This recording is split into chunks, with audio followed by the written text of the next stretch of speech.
Do not worry.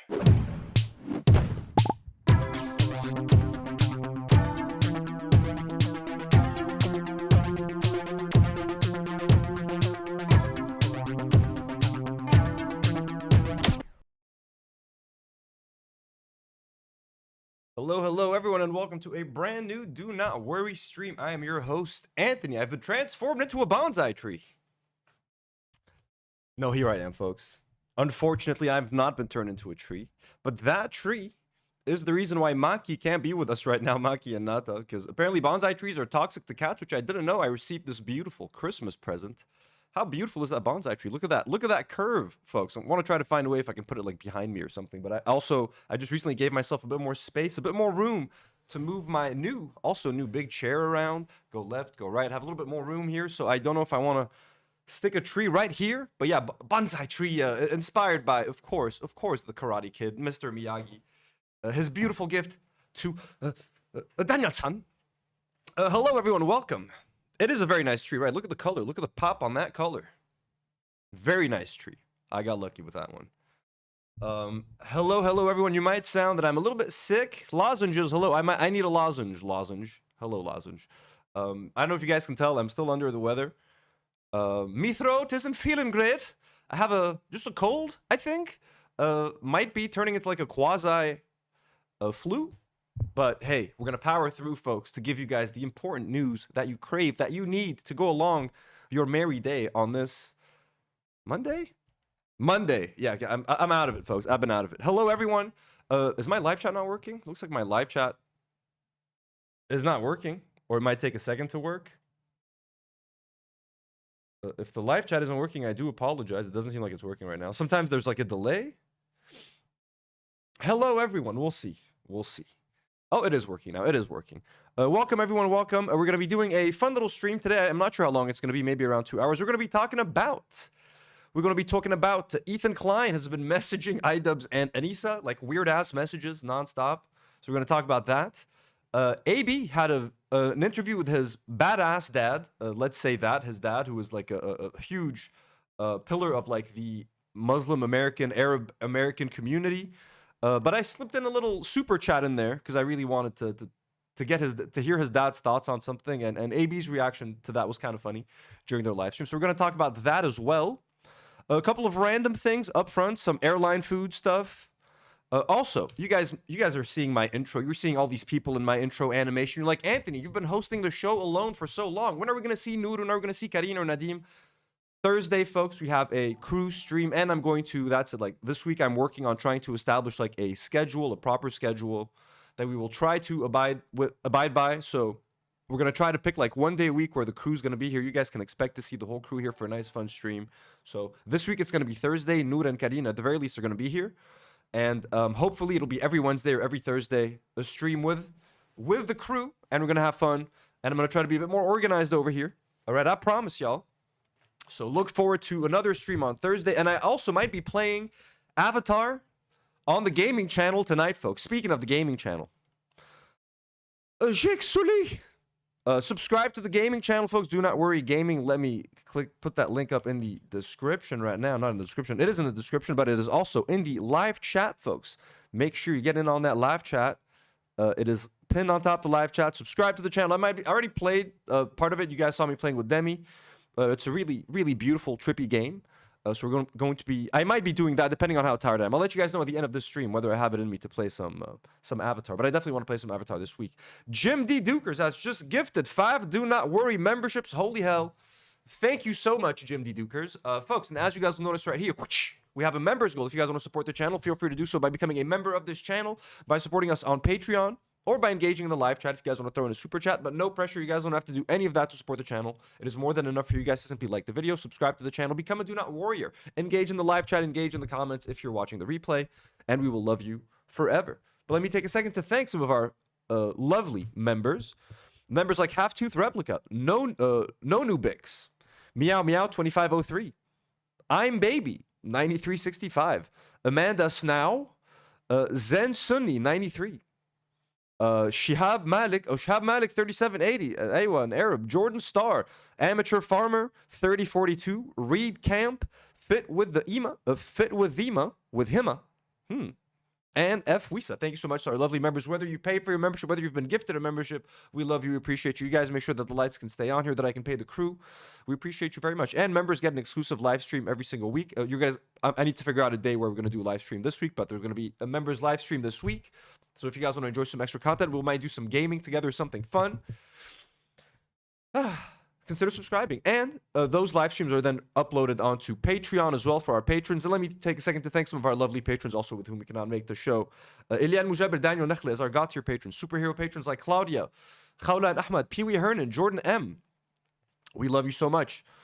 Enzo S, Nu, Bilal Moghrabi, Antonio Jmail, Jad Sabir, Nobody 99, Leonardo Sawaya Lalong, Cassette Guy, Janazo, Caspian C, Elby, Omar O, and Haley Davis as blonde patrons and abductee patrons like Bertram Balk, The Pigeon Wax Wolf, Kung Fu Brisk, Diana Mukaddim, Curly Legend, Taylor Swift, Shaham Khan, and Paradise Laye. Thank you so much. We love you all. Whimsical Wanderers, who's been a member for 5 months, has 5 months and counting. Happy New Year, everyone. Happy New Year. Thank you so much for being a member for 5 months, Whimsical Wanderers, and supporting the channel for so long. Guys, I'm sick and my throat is all fucked, so I'm going to be drinking a lot of water throughout this. Here, get some bonsai tree.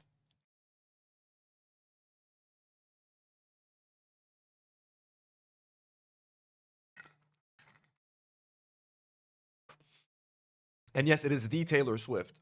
Presley Peggy says, who's been a member for 4 months, says the only YouTuber I'll give my money to. Oh, well, thank you so much. I appreciate you guys. I know, hey, listen, giving money to a YouTuber and sending money online to a YouTuber is weird, isn't it? Right? Everyone's got better things to spend their money on, and I understand. There's no pressure for anyone to do anything. We very much appreciate you guys, and I appreciate you guys understanding, you know, what it takes to, like, put these shows together and stuff and be active. But other than that, please enjoy the show. Dreadful Utopia, who we've missed very much, our beloved Dreadful Utopia. Member for 9 months. Holy shit. It's been that long, Dreadful. Hope everyone is doing their best to not worry right now. You too, Dreadful. We love you so much. Thank you for being here. W's in the chat for Dreadful, folks. Okay. Let us get to our first little topics and have some fun. And Artful Decadence, who's been a member for 7 months, is absolutely no worrying, only good vibes. Let's go. All right, perfect. It's gonna be a fun one. We're gonna have fun today. It's gonna be fun. I'm just gonna be a little bit slow. Just a little bit out of the weather. Bacon and Meg says, not that weird because I spent like $90 on Teddy Fresh sweats. Oh yeah, the most expensive Teddy Fresh item. I actually have a couple of Teddy Fresh beanies that I would love to wear, but I can't wear anymore. But they were pretty nice. The most expensive Teddy Fresh item I bought must have been around like $150. Must have been one of their jackets. Okay. What are we starting? Okay, little random thing to get us started right here. Airline food.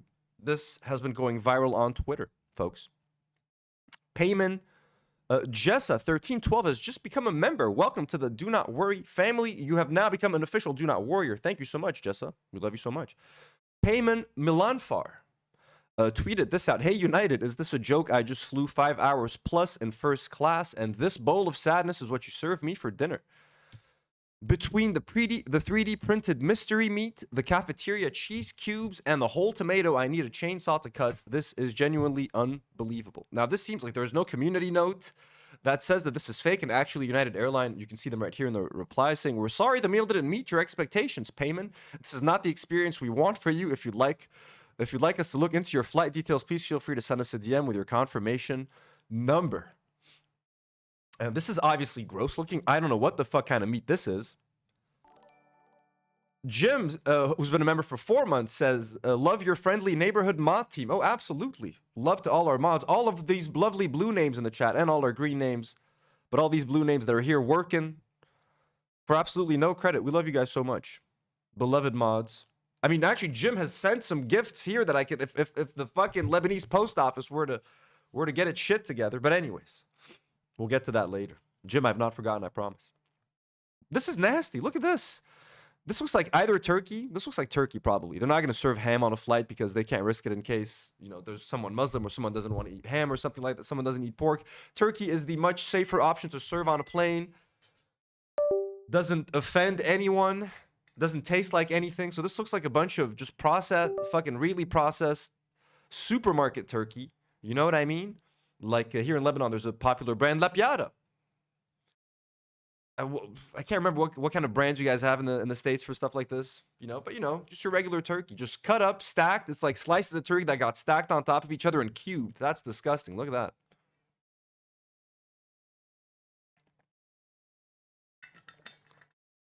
Some kind of seed on top. Yeah, Artful says, is this pumpkin seed? Just straight old cubes of fucking cheddar. Like, what the fuck kind of salad is this, by the way? Some beans. There's some black beans right here. Or not, like maybe red beans or something, but you can see the beans right here. We got some seeds. We got some mystery meat, but turkey mainly. Cubed cheddar. Like, what the fuck? And again, look, I mean, if you're flying coach, this is to be expected. This is a luxury in coach. Or is it? We'll soon find out. But I mean, holy shit, I don't know how much the guy fucking paid for his first class ticket, but this is embarrassing and disgusting. You couldn't pay me to eat something like this, to be honest with you. I usually don't even eat the salads on flights unless they put too many veggies that I don't like on there. I used to really hate airline food, and for the most part, I do airplane food. But sometimes, depending on the airline, sometimes they make bomb-ass food. Like, I remember I flew once on Virgin Airlines. They made a fucking bomb-ass fucking curry. Who would have thought, man? I had a delicious-ass fucking curry on a plane. It was really delicious. I loved it. Also, Turkish Airlines, which we'll get to, make some pretty good food. Air France, I hate Air France food. I'll be honest with you guys. British Airways airline makes some pretty good food because also they use a lot of Indian food because they have a lot of Indians in their country, which is an awesome thing, which has like infused so much life and spice and flavor into their cuisine. So every time I fly British Airways, there's some kind of like either a butter chicken or something, which I also love. Serve me a butter chicken on a plane. Mwah, I'm so happy. Just rice, chicken, and some kind of a like nice sauce that makes me so happy on a flight. I'm an easy target. Okay, so this is the first tweet that went viral. Then people started to kind of like quote tweet it with their own experience. So this is a Polisher. Are you related to Polish Pusher? Shared this from the Air France first class meal. Again, I mean, guys, I've never flown first class in my life. I flew business class once, and it was a free upgrade. I was upgraded for free to a business seat. I've never flown first class. I don't think I'll ever have the money to fly first class and pay for my own ticket unless I get a free upgrade. First class ticket prices are pretty fucking insane. So unless I have so much disposable income, I'm not sure it's gonna happen for us. But so this is a first class. This is like a straight up steak with some nice potatoes, with some onion, with some veggies. That looks pretty damn good. Okay, Air France first class isn't messing around. Ooh, we got a nice little macaroon, nice little desserts. All right, I don't know what this is, but it looks... I'm not gonna lie, this looks pretty... I don't know what the fuck this is. Is this chicken? The chicken looks good if it's chicken. Ooh, that looks pretty good. That looks pretty good. Okay. Yeah, Air France isn't fucking around in first class. For Coach Air France leaves a lot to be desired, let me tell you. It could be pretty fucking nasty. Dreadful Utopia says, thank you, Indians and others, for bringing flavor to our food. Yes, you see, Dreadful Utopia from the UK agrees with me. Yeah, like, isn't butter... What is the Indian national... the British national dish? Isn't it like butter chicken or something? Like, that's crazy. Yeah, that's a... Was that a potato? Yeah, it is a whole ass potato. This right here, we got two whole ass potatoes, actually. It's first class. They're not fucking around. Sir, you don't get one whole potato. You get two whole potatoes. DJ Belito, who's been a member for 7 months, says, hello, do not worry, Habibis. Can we get today's Arabic word of the day? Trying to revive my Duolingo streak. Okay, let's... Arabic word of the day. Potato. Batata. There we go. Isn't that nice? Potato, batata. Batata. Okay, you want French fries, like French fries. Batata, which is potatoes. Me'liye. Me'liye means fried. So, batata. French fries, batata me'liye. You want grilled potato, batata meshwiye. Now, in Arabic, there's the feminine and there's the masculine. So if you want to say batata meshwiye, meshwiye is the feminine form of grilled. If it was a male thing, you would say shi meshwi. Meshwi is male, meshwiye is female. French has that as well, so, with some things. So batata, potatoes, fried chips, batata me'liye, and batata meshwiye for grilled potatoes. There you go. Very easy to remember. Batata. Okay, so, but not to be outdone, folks. Oh, come on. Okay, Nour Özkan drops this puppy. Says Turkish Airlines economy class. Let's fucking go. Look at that dish. Honestly, that looks better than anything else on those. First of all, these two pristine looking Turkish kebabs. Okay, these could be a nice little just regular kebab, a kufta. It could be like an orfali or something, you know, stuffed with some peppers. Whatever it is, this is what I'm talking about. And this is Coach. This is not even first class. The Turks and Turkish Airlines is a pretty bomb-ass fucking airline, I gotta say. And their airport is pretty dope as well. But this looks fucking good. Are you kidding me? Look at these like roasted tomatoes. Delicious roasted tomatoes with some rice, with a little bit of kebab. Holy hell, that looks so good. That looks so damn good.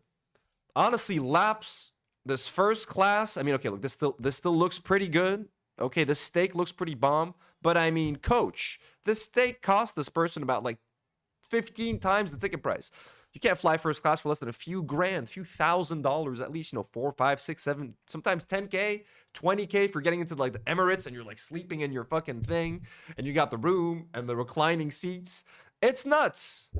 I want a kebab right now so bad. I cannot tell you what I would do for a kebab. Thankfully, I live in Lebanon and these things are readily available. I'm sorry, everyone else. Everyone else watching who's craving a kebab right now, I can literally walk. There are 2 restaurants within walking distance, more, but within like literally a 3-minute walk from my house where I can get delicious kebabs right now. And one of them is open late till like 4 a.m. Let's fucking go.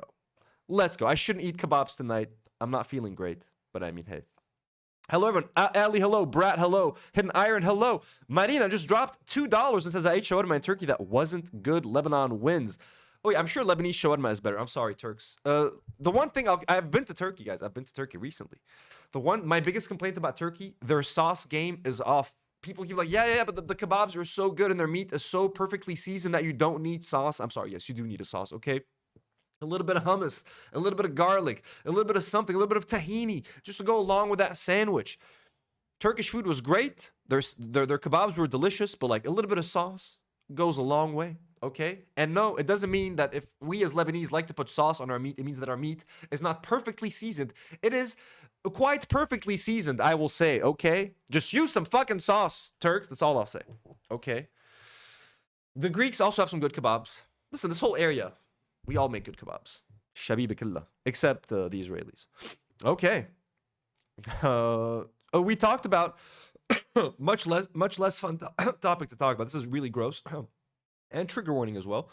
On my last live stream, I talked about the Grok trend where people just reply under women's pictures, any picture that they want, and they ask Grok to undress them, to make them wear a bikini, to make them sit in any form of suggestive sexual position that they want. It's really fucked up. They've been doing it to children as well.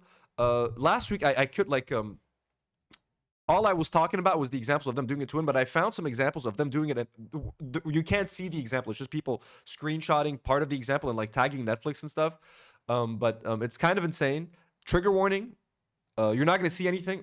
We're not going to see anything. They're also doing it to Muslim individuals. Frogan shared something of like someone posting something under her picture. Like, hey, make her wear a bikini. Like they're literally, Grok is out of control. It's, I cannot even describe what Twitter is right now. It is a sexual harassment website at this point. It is a sexual harassment, anti-consent, like I don't know what the fuck you can describe this as. And the fact that people are still doing it, they can still comment underneath pictures and make Grok do whatever the fuck it wants to do. I hope Twitter gets smacked with the biggest fucking lawsuit of their fucking life. I hope they take Elon Musk for everything that he fucking has for allowing this to fucking happen and unleashing this upon the world. Trigger warning. So check this out. So people are sharing a picture of Nell Fisher from Stranger Things from the latest season.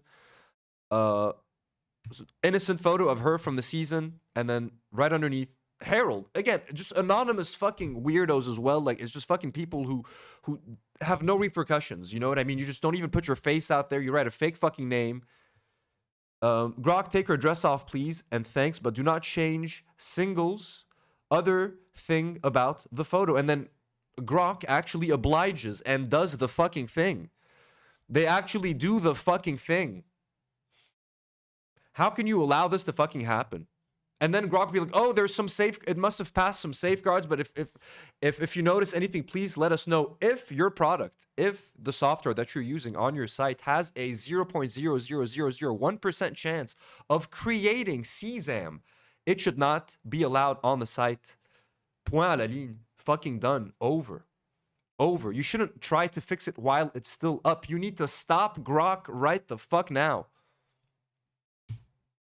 And they did it a second time. This is Stranger Things News. Stranger News, it's like a Twitter page dedicated to Stranger Things. They say, hi, Elon Musk, can you do something about these pedos asking Grok to put bikinis on literal children? Protect Nell Fisher. Again, the same little girl. This weird fucking anonymous little fucker, Campion champion, says, Grok, give her a banana print bikini. And then Grok, like a fucking dumbass, the dumbass that it is, goes ahead and generates that image of a literal child in a bikini. I don't know what the fuck this is. I don't know how Twitter as a platform right now is still usable. I don't understand how the whole website hasn't been taken down, to be completely fucking honest. If Donald Trump wasn't president and him and Elon Musk didn't have this weird fucking relationship that they have where they love and hate each other, they probably both have shit on each other, so they can't fully abandon the other. I don't know what the fuck they can do about this, but like every single person who asked Grok to generate something like this, they need to go after them, even if they're fucking minors. Throw their ass in fucking juvie. Throw their ass in juvie. You know what I'm saying? I don't know what to say. It's disgusting. And here is Frogan sharing something. She had shared a couple of pictures. She shares like, are these people okay? And this is a dude under Frogan says, Grok put her in a bikini and pigtails. Okay, as you guys know, Muslim women wear a cover up for a reason, for religious reasons. They don't want to show parts of themselves for their religion. They choose who they want to reveal those parts of themselves to. For Grok to literally completely destroy these people's privacy, their choice of religion, for what? Hey, Grok, put this Muslim person in a bikini. How fucking disgusting is that? How fucking disgusting is that? I don't even know how to describe it, man. Oh, excuse me, folks. Here, bonsai tree, bonsai brick. Catastrophic asks jail or volcano. I think volcano for these people.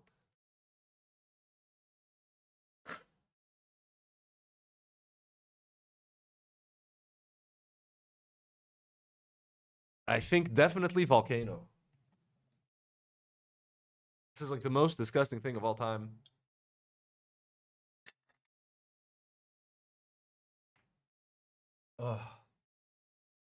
Okay. So yeah, anyways, I just wanted to share this little update. And I think it's still happening, to be honest with you guys. I don't think there's been any updates or any fixes to Grok. And speaking of Twitter, this is all, Twitter truly has become a hellscape. This is why we're going to have no drinking water.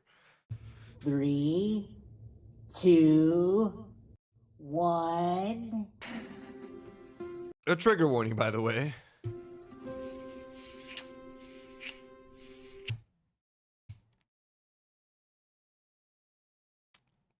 Ricky Berwick, you fucking asshole, man. This is why we're literally gonna... The world is not gonna have access to drinking water in a few years because of Ricky Berwick and all this fucking AI bullshit, man. Ricky's been making weird-ass fucking content for many years. Yeah, sorry about that, guys. I gave you guys a trigger warning. Again, more trigger warnings. We're gonna hop on Ricky's page for a couple of seconds right now. He's been doing some insane shit with AI, I gotta say. We're not going to watch anymore, but he's basically making out with everyone at this point. Fucking insane, man. You're not. Any Stranger Things... Again, trigger warning, guys. And spoilers for Stranger Things Season 5. Oh, Vecna. You're not so scary.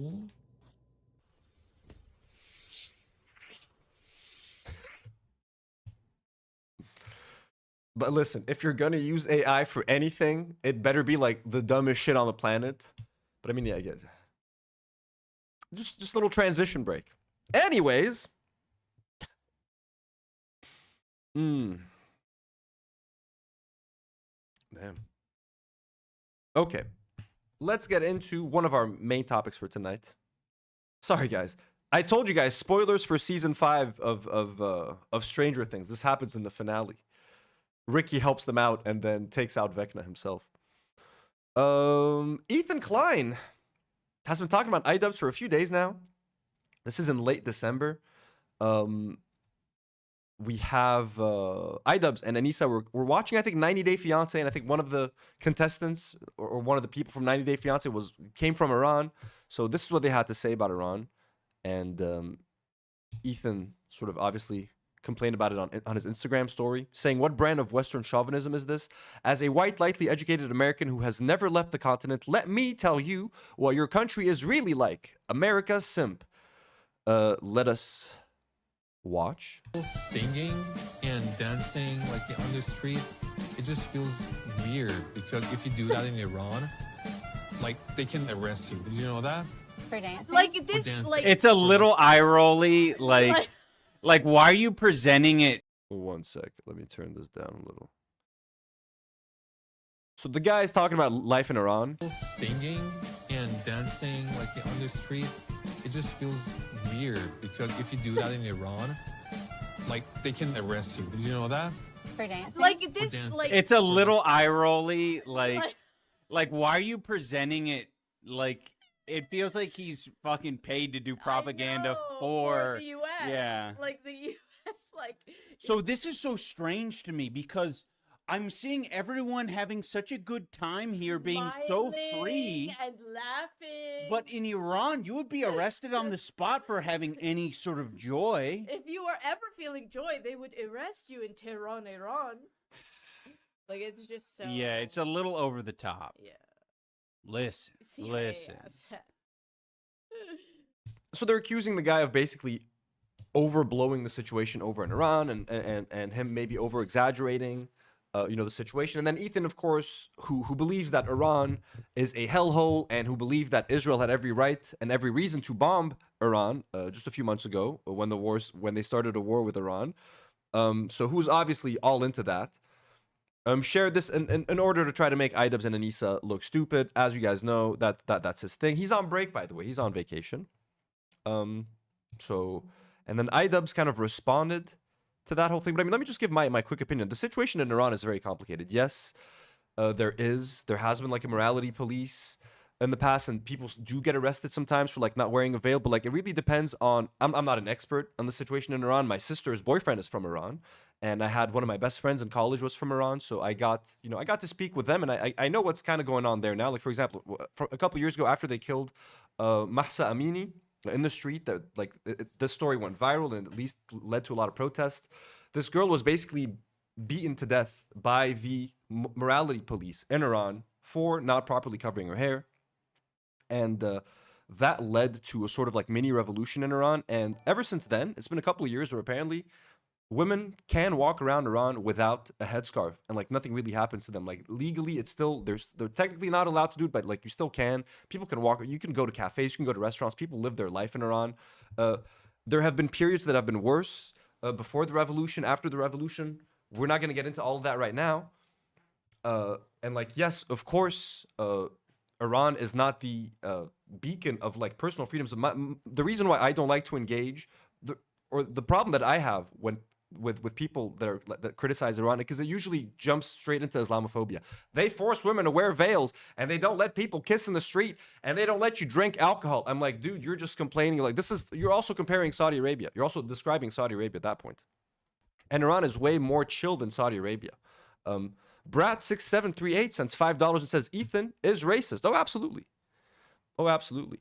So I mean, while the situation in Iran is not the best, and there are periods where there is genuine like oppression from the government, and people can be scared, can be fearful for their lives for doing certain things in the street. It's not like that right now. It's not always been like that.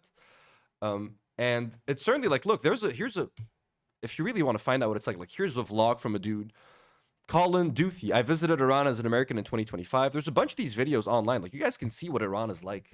Like it's out there for the world to see. People can travel to Iran. You can go there. You can fucking vlog the situation. Right now, I'm about to do something. See what it's like.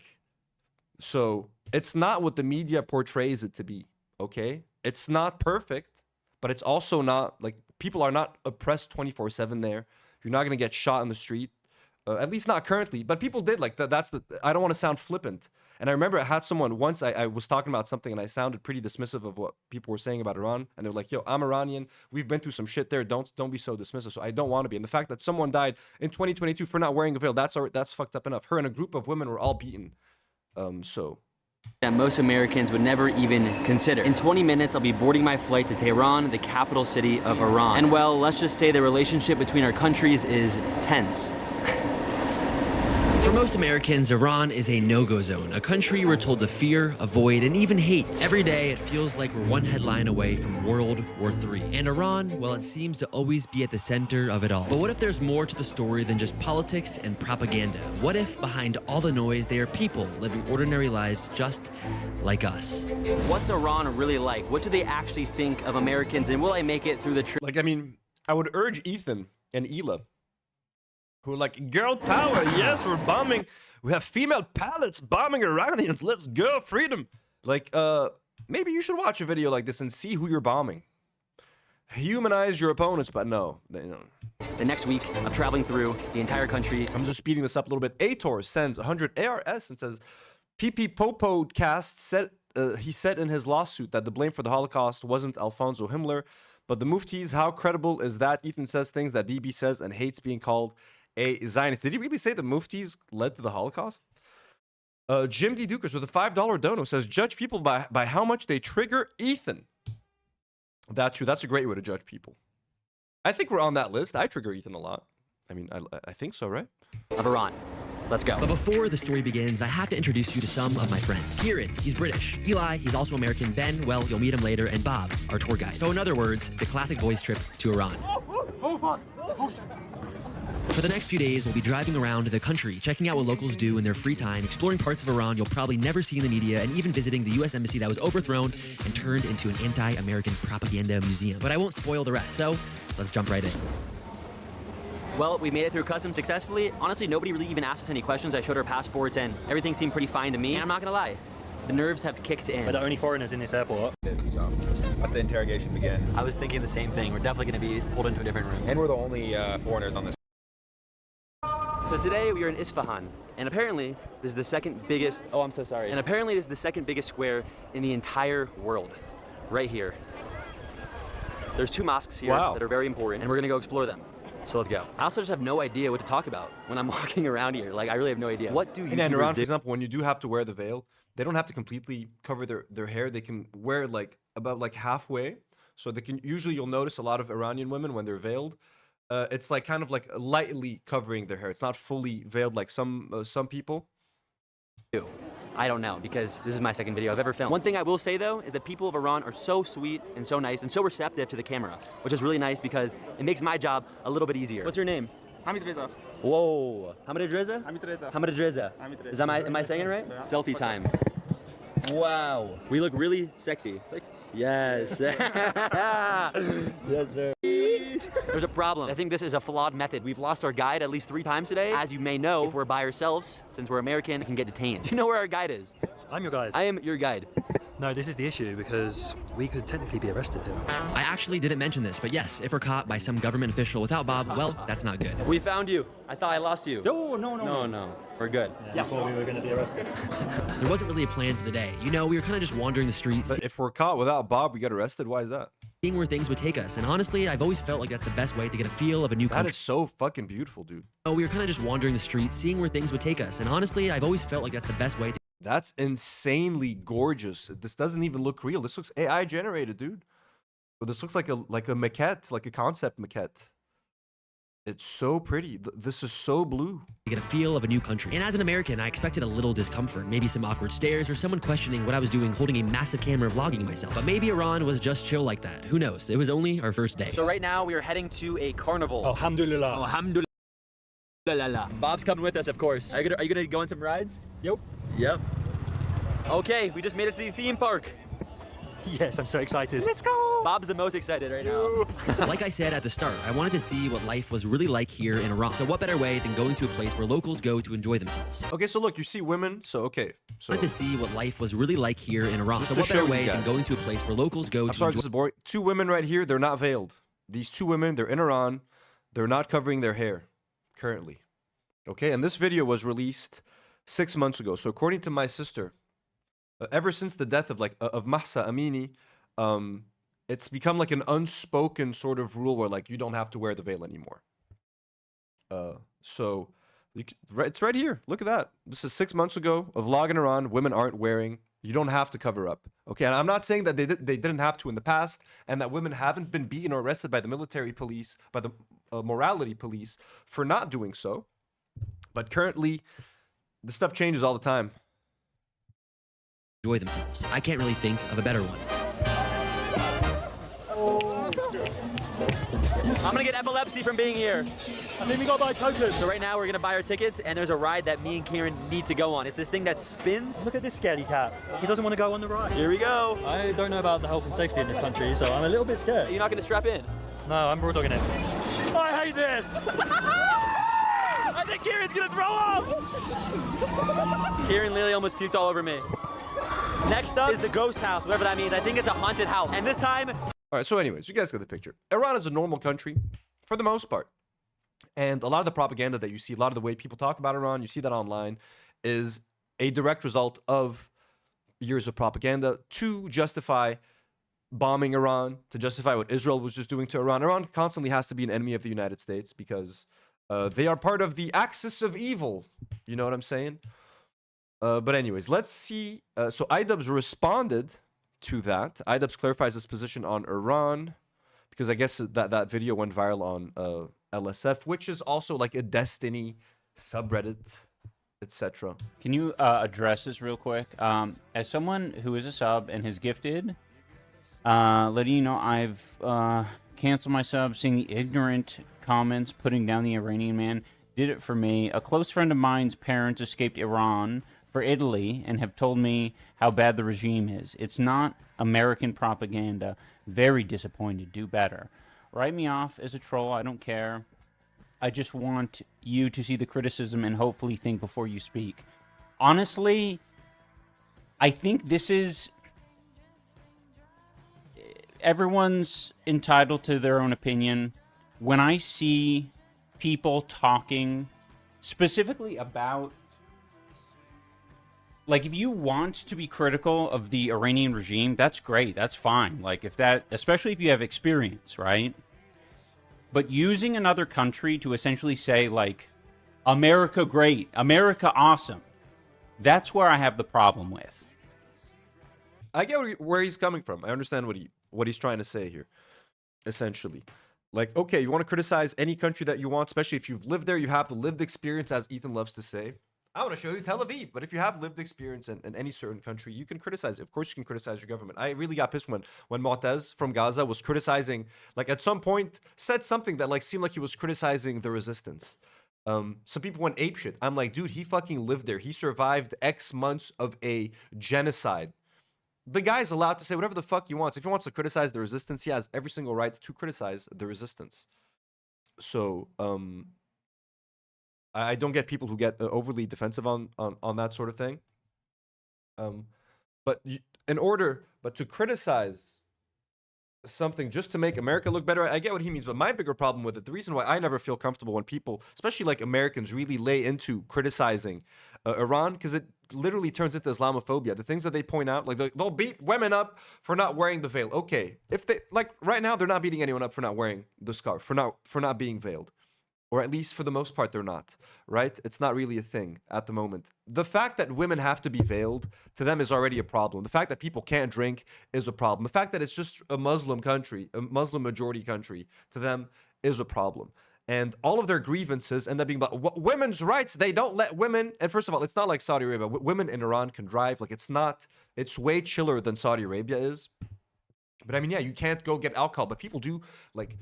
People drink, people do like celebrate, they have parties just behind closed doors, just like they do in Saudi Arabia as well. Y'all best believe that. Okay. Right? And that's exactly what we saw. In some ways, it's more critical of the Discovery Network, Discovery Plus, or whatever it's called, when they are essentially using this as an opportunity, because we're already bombarded with a lot of xenophobic shit in our media. I've been watching The Big Bang Theory every fucking episode. Exactly, as well. Like, this is just used to make Islam look bad. Like, in Iran, you can't dance if you dance in the street. So, in a way, they're criticizing Iran. And maybe when his parents, or like when that person lived in Iran, that was true. Maybe he lived there in a time, or his parents lived there at a time where if you danced in the street, you would get arrested. Or if you sang in the street, you would get arrested or thrown in jail. But Of this, sorry, I was reading the chat. But yeah, at this point, he's literally, when people hear that, they just relate it to, oh, he's from a Muslim country. You can't dance in Muslim countries? Yeah, bomb him. Oh, they don't let women go to school there? What? Bomb him. Oh, women have to wear the veil? You can't dance over there? What? show, nearly every episode of the show, that is an American-made show for the most like normie people in America, they say something about how India is a shithole, right? Like, they say it in their own cute, kind of funny way, but like, that shit sucks. So when I see it in media, perfect example, the 90-day episode, where this Iranian man, who could have a lot of valid opinions about Iran, but to use Iran as like a counterpoint when discussing America, it's like not a good comparison. Anyway, I'm interested in hearing the... I just feel like, to be honest, like if someone's gonna be that like like not reflective. Guys, Jim D. Dukers has just gifted another 5 Do Not Worry memberships. We got 5 new members. Holy shit, 11 new members today. Thank you so much, Jim. Jim gifting 10 memberships today. Holy hell. Mayor Jim El Mukhtar. Look, I completely understand what Idubbbz is saying here. I get it. Now, in this case, it is an Iranian person who's saying it, so they do have, like, they can say it, but it is being shown on an American TV show. Like, I'm sure that guy said a whole bunch of things, and then the editors chose to put that in. But again, it's part of his story. It's part of, like, why he left Iran, so it's relevant to the story, and I understand. So, but I also do understand why Ian was kind of bothered with it. And this stuff kind of bothers me, too. You know what I'm saying? This stuff kind of bothers me too. And even when I'm abroad, I try not to complain too much about Lebanon just because I don't want to give people like the wrong impression. But again, there has been oppression. There has been a whole bunch of shit happening in Iran.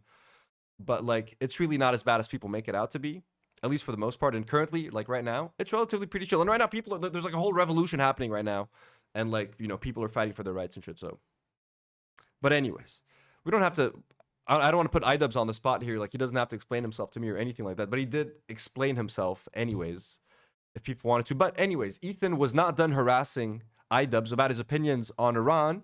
This is him. I can't remember why he was responding to him. I think maybe Idubbbz used the word drivel or something, and Ethan was upset that he used the wrong word. So Ethan responds by saying, "Not how that works, Ian. It's time to accept how catastrophically stupid you are. Aren't you tired of constantly being lambasted by the entire internet? It can't be fun streaming to 100 people, half of which are hate watchers. Allow me to contextualize how truly bad at streaming you are. You are constantly going viral on LSF to hundreds of thousands, if not millions of people." And again, the LSF community is like it's the same fucking assholes on Twitter that shit on him. You know what I mean? It's like, it's nothing new. It's the Destiny fans. It's that whole lot. It's the same height. Everybody congregates. All the worst people you know congregate at LSF. You're constantly... And the people that, like, the moderators are all, like, huge Destiny fans. So anyone that Destiny hates is essentially, like, a target on that subreddit. You're constantly going viral on LSF to hundreds of thousands, if not millions of people. And you are constantly being propped up by snark subreddits. You have an incredible amount of exposure, good and bad. Most people online are aware of the fact that you are streaming because of all this exposure, and yet you can still only pull barely 100 people, 50 of which are being your actual fans. It sounds like he's describing AB's live stream, to be honest with you. He's got all that exposure. He's being propped up by Snark subreddit, which is the H3H3 official subreddit. He has an incredible amount of exposure, good and bad. But most people are aware that he's streaming because of all of this exposure, and he can only pull barely 100 people.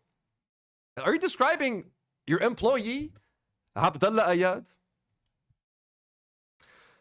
The snarkers are desperate to support you and see you succeed, but even they can't sit through your streams. There is only one conclusion to draw. You are terrible dumb, uninteresting, unentertaining, untalented. You have zero insight, zero life experience. You may very well be the worst streamer I have ever seen, and the masses of the internet clearly agree. Happy New Year, loser. When I read things like this, I try to imagine, like, how was Ethan sitting when he wrote that? Like, was he on the couch, like, laying down, like, you know, like, legs up, you know? Yeah, one of his kids be like, Daddy, Daddy, look at this drawing. He's like, get the fuck out of the way. I'm finishing up this fucking Idubbbz story. It's gonna fucking slap, son. But Daddy, I do get out of my way, son. I already got a tattoo of you guys here. I love you, okay? The internet knows I love you. Get out of my face. I need to dunk on Idubbbz and Anissa. But Daddy, we need to take out the cat. Shut the fuck up. It's like, come on, man. How, like, was he at dinner? You know, like, Hila's trying to tell him a story. And then I was walking into the store and I was looking to my left and I saw this beautiful purse and it was so nice. And she's like, Ethan, are you listening to me? Ethan. But then if you were to tell Hila what he's writing, she would probably like high five him. Like, oh, you're making fun of Idubbbz and Anissa. Hell yeah. Keep going. Oh, ignore me. You don't need to talk to me. I'll talk to the waiter. You know, that's how that'll go down. Hila loves this shit. Guys, we just got a $10 donor from Brat6738. Says, didn't Ethan's IDF wife brag about their soldiers bombing around? Oh, she did. Not only that, female soldiers. She was happy that there were female pilots. Let's go, girls. We are girl bosses. We are going to bomb the Iranians. You know, because there are no women in Iran. And like, it was so funny because, like, they have fans. Like, there's H3 fans in Iran. You know what I mean? So you had, like, H3 fans from Iran being like, what the fuck? Like, Hila, holy shit, we buy Teddy Fresh. Why are you celebrating your country bombing our country? Because they're never going to admit that it's wrong. They're never going to be like, they shouldn't be bombing them, you know? But Iran, they're the source of all this evil. You know, October the 7th, we had to do it in Gaza. It's crazy. Thank you so much for the generous dono, bro. Much love. The Hila voice is back, folks. It's back. But with my sore throat. But anyway, so Ethan, you know, nonstop, just like harassing Idubbbz. Well, we then discovered that he's actually been sending them like text messages. Here's a video. Are we talking about PT? PT, Peter Thiel? Teal? No, the other. Let me see if I can get it from here. This one might be fucked. That Lord texted us the other day. Dude, he texts us all the time, man. All the time. It's and we so never annoying. respond. Which I never honestly thought of. I never thought Ethan would be texting them. I assumed he would like DM Idubbbz and Anissa every now and then, or like send them like a meme. But like the fact that he like texts them, and I don't know if they're like responding to him. That Lord texted us the other day. Dude, he texts us all the time, man. All the time. It's and we so never annoying. Respond. You should see Ian's phone. Well, it's a group text. Yeah. It's like maybe 12 unhinged texts in a row.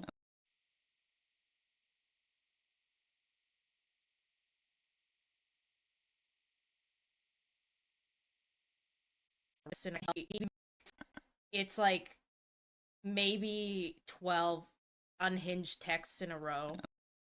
Well, I want to hear the whole thing. PT. Oh, yeah, we were, yeah. Briefly. He texted us the other day.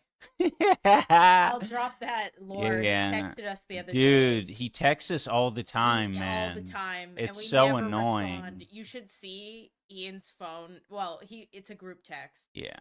It's like maybe 12 unhinged texts in a row. Yeah. The most recent one was... It's kind of scary, to be honest with you. Like getting a text from someone that you know hates you. All they do is like harass you and talk shit about you online, unprovoked, unprompted, just like out of the blue, randomly just to shit on you and make your life worse. So just to get a text from that person, and you know that that person is also like very rich and uses their money to sue people for nothing and wants to like ruin their lives and take them down. Like honestly, I would be fucking terrified to get like an email or a text message from Ethan. Like holy, this can only be bad news. This can only be unhinged. Like, why the fuck is this person even reaching out to me? And like to Idubbbz, like what the fuck does he have to say to Idubbbz that's like positive in any way, shape, or form? You know it's gonna be unhinged. It makes it easier to ignore him because you can tell he's in Great severe pain. Yeah. Yeah. You can tell he's in Great severe pain.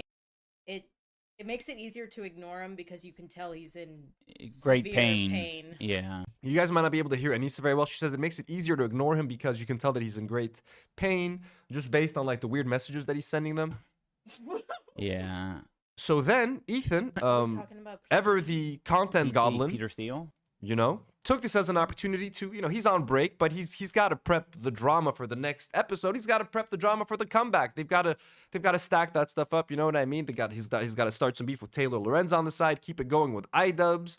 You know what I mean? He can't let the fires completely go out. He can dim the fires, leave them on a light little boil while he's on vacation, but they're always going to be simmering. And now it's time to turn the heat up because it's time to come back to the show. So let's stage some drama with Idubbbz. Let's do this. Let's do that. And, you know, and he's here. It's time. So let's watch. So Ethan took this opportunity to actually share the DMs. He shared all of the messages, the text messages that he sent Idubbbz. So let's take a look at what's happening here.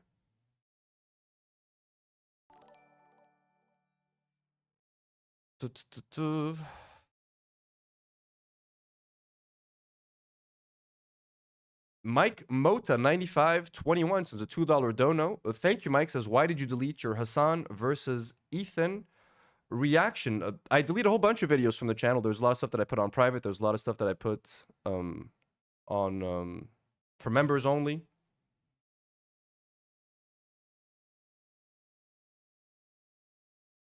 Okay. How's this video work? that Nour Yeah. texted us the other If you saw it when it happened, you're one of the lucky ones. It was a fun time. That's why you guys need to watch the live streams when they're happening. You never know when these things can disappear, folks. Be there, or be, as the Americans say, a square. that Nour Yeah. texted us the other day. Dude, he texts us all the time. He's explaining. He's like, all the time, one text in 6+ months.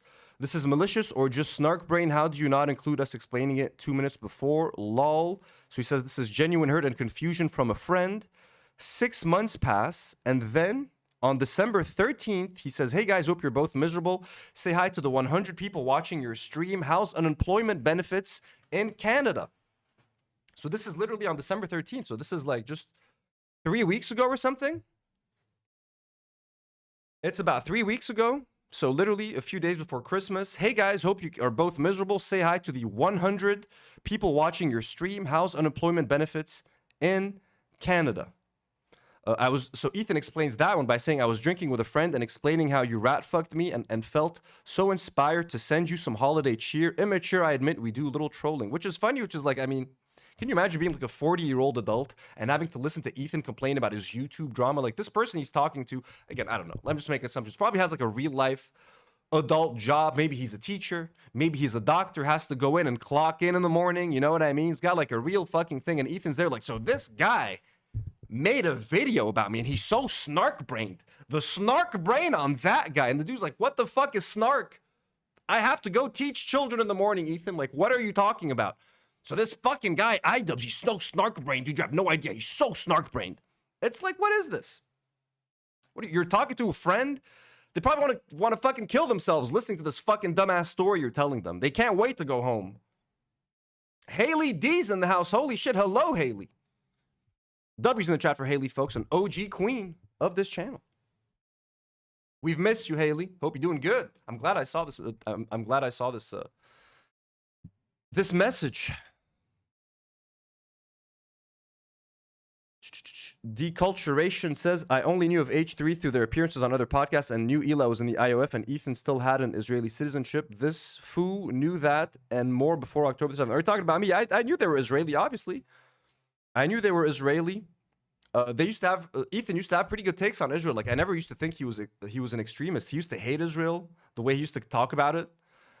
I used to think he genuinely didn't like it. And the one time when the Al-Aqsa thing happened, they had put out that statement that he still talks about today. At this point, looking back, I should have known.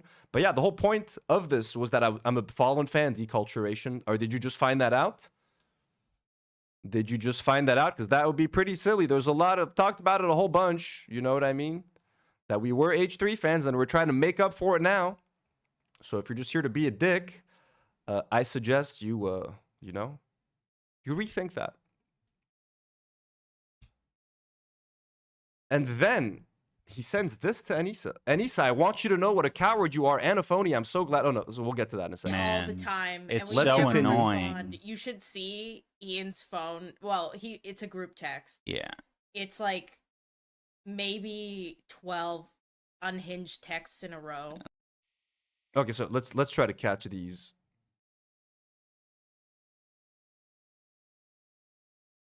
So he says, this you from the H3 Productions community. So he's sharing, I don't know, some kind of meme from the H3 production thing. Yeah, Gato says when he was in Israel, he fucking hated it, man. He always used to talk about how much he hated it there. I knew Ela was in the IDF, but again, I don't have a problem. Like, people in Israel are forced to be in the IDF. It's how you respond after your time in the IDF. And if you reflect on your time in the IDF and look back on it with like some kind of shame or something. I had never seen the clip of her talking about her time in the IDF and the raid in Ramallah. I wasn't aware of that. I hadn't seen that particular video. At least I don't think. But everything I had heard them say at the time, and I wasn't all that well informed on Palestine and everything. I don't need to explain myself to you, but anyways. But if you were in the IDF, but you're like reformed and you recognize what the IDF is and how shitty it is and what you were a part of and how complicit you were in perpetuating this genocide and colonialism and all that sort of thing, then it's fine. You got to be able to recognize that stuff. But if you're not, and if you still support the IDF like Ethan and Ela are doing, especially during a genocide, then yeah, I'm gonna have some fucking issues with them, and I'm gonna call them out.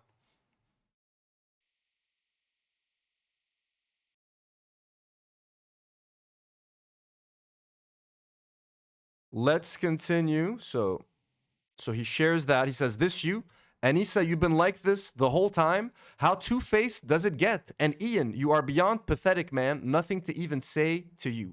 Honestly, I cared about you guys and always did right by you. It's funny, we suspected you were not on our side, and that's why you were silent, and you confirmed it in your video. Meanwhile, you guys have been on snark for years. Oh my god, the way he uses snark. Pathetic two-faced behavior. Meanwhile, Ian gets all high and mighty about why would I need something from you. Meanwhile, soaking up our promotion and support while spreading poison through the other side of your mouth. Shame on you both. Okay, and let me read his caption before sharing these messages. He says, fuck it, let's keep everyone feasting over the break. There are 3 sets of messages. First is right after the content cop, and second is right after content deputy. Therefore, the first 2 were direct responses to his highly personal attack videos. In this case, I feel like the direct messages were more than justified. Third, admittedly, was just for fun. And while very immature, I do think it's vital you both remember that you squandered your entire fortune and career. No socks, no plates, no bitches. That's just a little internet humor. I would never call a woman the B word. Oh my god, he keeps fucking saying that. Just to like taunt people. He literally said it in the KC-tron settlement video. He's like, I would never call her a bitch, and just kept repeating that over and over again. Essentially calling her a bitch over and over again. That's just a little internet humor. I would never call a woman the B word. Feel free to block me though. Cunts, you guys are still welcome to call in anytime with a smiley face. So this was in response to the content cop. Then he shares Anissa, a screenshot of like tweets of Anissa saying that like she knew about Dr. Disrespect, but like wanted to say something about it, but like never did because like she wasn't able to or something. He says, just put your mind at ease, just to put your mind at ease about that. So glad the Dr. Disrespect news is finally out. Oh, so Anissa shares that picture. Just to put your mind, he says, prove it for all of them. Make the account public. People said the worst things about you, and I never believed any of it. I hope you saw all those comments I left in support of you over the years. Those were actually genuine, if you even know what that means. Sorry, is that too transactional for you? To expect my friend not to have a secret Twitter account where she shits on me? Oh, okay, so she's sharing like her secret account. That's insane, dude. This sounds like an immature high school boyfriend or like kind of stalker boyfriend who can't take no for an answer, or like who just doesn't like his ex is telling him, I'm just not that into you, man. Like, I'm just not into you. I don't love you anymore. It's over. It's not working. And he just can't accept it, and he can't understand, and he goes home and he rage texts all the time. He's just angry and bitter. And like he's texting, and I mean, look, to be fair here to Ethan, he did, I guess, think that he was friends with Idubbbz, I guess, but I mean, his relationship with Idubbbz was going downhill for a while, like in the lead up to that. Because he kept complaining that Idubbbz like didn't say anything about they didn't say anything about the CPS and stuff like that. I'm starting to forget the timeline, but this is just insane. Like this again, 40-year-old man with 3 children. People said the worst things. Sorry is the transactional. By the way, Ian, you told AB it was a net positive. Tell that Dr. Kirk. Don't get it twisted. Everything that dude is going through is your fault. Why the fuck would you insert that poor man into the middle of this? Empathy, bro, for real. And how dare you put Lena in the situation too, and to keep promoting her like she's the only fighter on the card. Shameless and vile. How empathetic.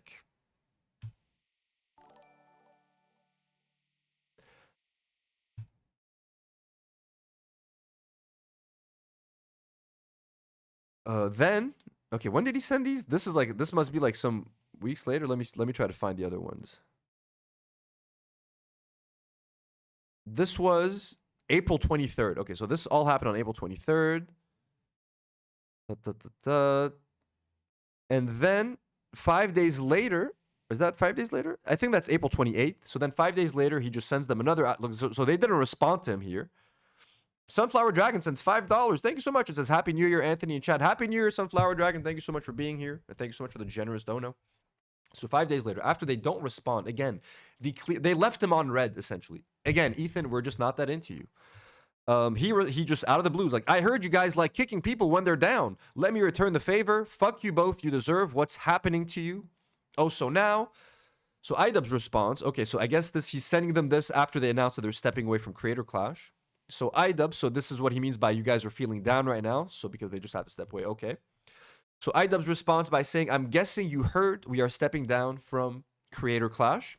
We are doing that so people like Lena who have been training for this can participate in a charity event without us being a distraction, which is, again, the right and awesome thing of them to do. I do understand how Lena being in there made the whole thing kind of complicated and weird. Absolutely. I'm not going to deny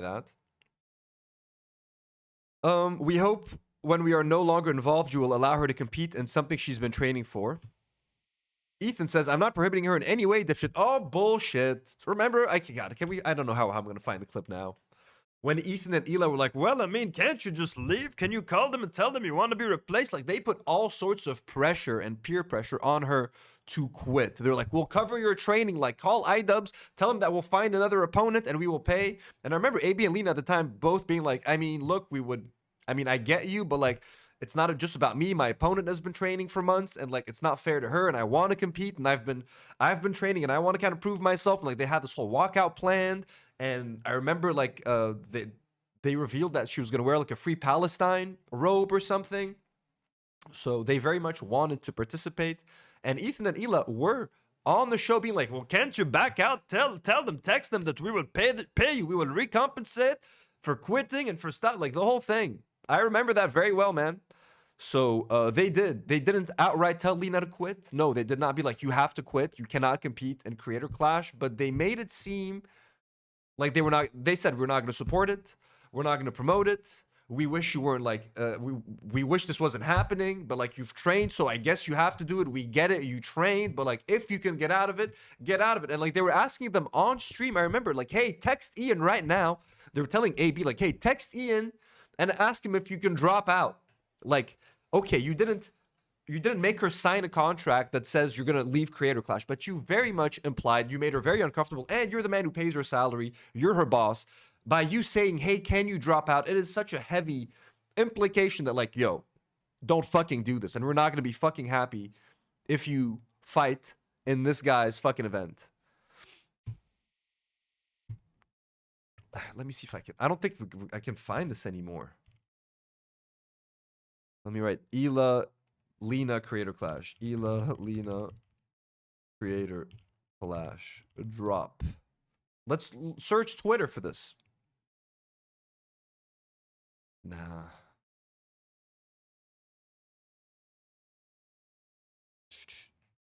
I think here they're announcing it though. Many of us took lightly, least of all AB and Lena specifically. This isn't it though. Hit the like button, everyone. Curly KT loves watermelon, says hit the like button, people. Pretty pleased with a cherry on top. Let's go. Let's listen to Curly KT loves watermelon. It is with great regret that we announce that Lena will not be participating in Creator Clash either. Yes. First off, I apologize to any of the fans who were. Look, I'm sure AB and Lena were genuinely upset. Maybe AB not that much, because it would be scary for me to watch my wife potentially getting hurt in a boxing ring. So maybe for AB, deep down, it was a relief. But he also did watch her train for months at a time. He knows how like impactful Creator Clash was to him. So I'm sure he also wanted Lena to experience that. I'm sure they were both upset, especially Lena. I cannot imagine how hard this must have been for Lena. Again, we've had our differences with Lena and AB and the Ayads. No, I'm not going to make, but I genuinely did feel bad for her when she had to drop out, because like, dude, boxing is hard. I've been training for almost 3 years. My 3-year anniversary of boxing training is coming up very soon. Just went to some boxing training today. Even though I was sick, I stayed away from everyone. You know what I mean? Like, I got sick at the gym. Someone there got me sick. So I'm just returning the favor. I wasn't going to stay home. I skipped enough already. But the fact that she had to train for so long and not box must be fucking infuriating, okay? If you want to last like 5 or 6 rounds in the ring, she must have been training very fucking hard. You got to do a lot of fucking cardio. Watch your diet, because she had to probably hit a certain weight class. You plan your walkout. You're going to look like a badass. It's going to be filmed. You're filming your promo. You're filming your training montages. You're going to do like maybe mini training documentary. Like, she missed out on all of that. Everything that she saw AB get to do, she wanted to do it. She didn't get to do it. You know what I mean?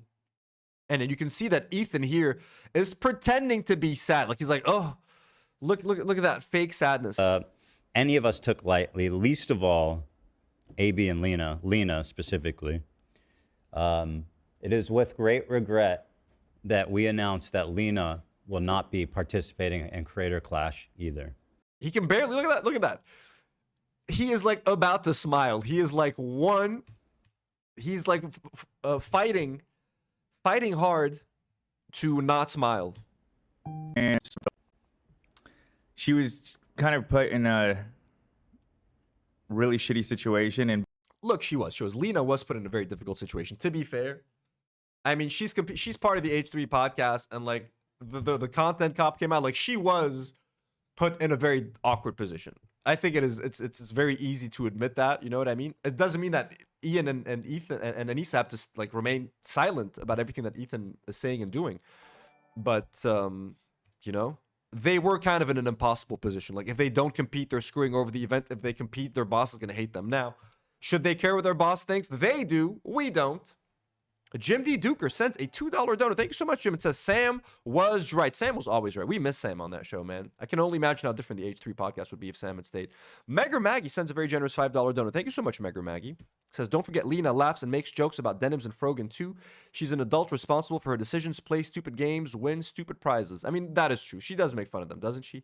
I don't know why, guys. The fact that they're Lebanese fucks with me sometimes. But yes, guys, they work. Their job is to like pull up information on people to like harass them on the podcast and shit. So again, we're gonna talk about AB and Lena very soon. Boxing is a very serious thing, and you need your full concentration. And it was getting to a point that she was just caught in the middle of stuff, and I was afraid. And she was distracted at practice, and that is true. Also, it is distracting. Like, you can't go into boxing and not be 100% with your head in the game. And with Ethan and Ela on one end being like, you need to quit. Can you quit? Send them a text message. Drop out. And you have to like train. She's like hitting the pads, you know, with her coach. And all she can hear is like, drop out. Did you send the text yet? What did Anissa say? Did they find the replacement? She's like, oh my God, I can't fucking do this. You know what I mean? She's like trying to roll. Did you find her? She's getting calls. Hello, did you leave yet? Did you drop out? Come on. Like, I feel bad for them in that case. Yeah, there's a lot to it, and yeah, she wasn't dropped. It was sort of it wasn't fair to her opponent, Froggy, as well, because if Lena was to post and promote, she would get shit, and if she didn't post, she's still getting shit. I don't think we're gonna find the clip of Ela being like, "Did you drop out? Can you try to drop out?" I'm sure it's on Leftovers H3. Let me. God, I shouldn't. Forgive me, Leftovers H3. Let me see if they have it. Ela, Lena, dropout creator. Yes. Okay, yes. Those. It's the great. The subreddit has everything, man. Shout out Leftovers H3. I'm gonna shout out the OG poster Stardust composition for this clip. They have it all. Real quick, I want to say, sorry, in regards to the Creator Clash 2, I appreciate, Creator Clash 3, a lot of people being supportive. I will say, just so people also know, like, there's, besides everything that's gone into it, and that I mentioned previously, like, you guys don't know how expensive, like, everything is. We've gotten robes, shorts, we've, the training, and also, like, anything that you see going forward. Brat with another generous $5 dono says, weren't AB and Ian friends? Yes, they were. They were very good friends, and AB used to look up to Ian. He was a huge Idubbbz fan for many years, so like for him to get to work with Idubbbz and to get to join Creator Clash and like become friends with him was like kind of like a dream come true for him. Jim D. Dukers sends another $5 donut. Says, Anthony, your grace is your biggest strength and almost your biggest flaw. Almost, but I'm starting to pull my grace. Anytime I feel like I'm being too graceful, I'm gonna just smack it away. You guys need to remind me not to be too nice anymore. Anytime you guys feel like I'm being too nice, please call me out in the chat. We're all about learning and getting better here. So please yell at me all you want. I deserve it. Promo stuff Lena has already shot previously, like months ago. So Catastrophic has just become a member. Thank you so much, Catastrophic. We love you. I don't know what the release schedule is of all that. I know stuff's coming out every day. I don't want Lena to get shit. I don't want you guys to think that like Lena went here and then went and recorded stuff. I'll tell you what needs to happen. He needs to pay her to buy her out and not show her fucking shit.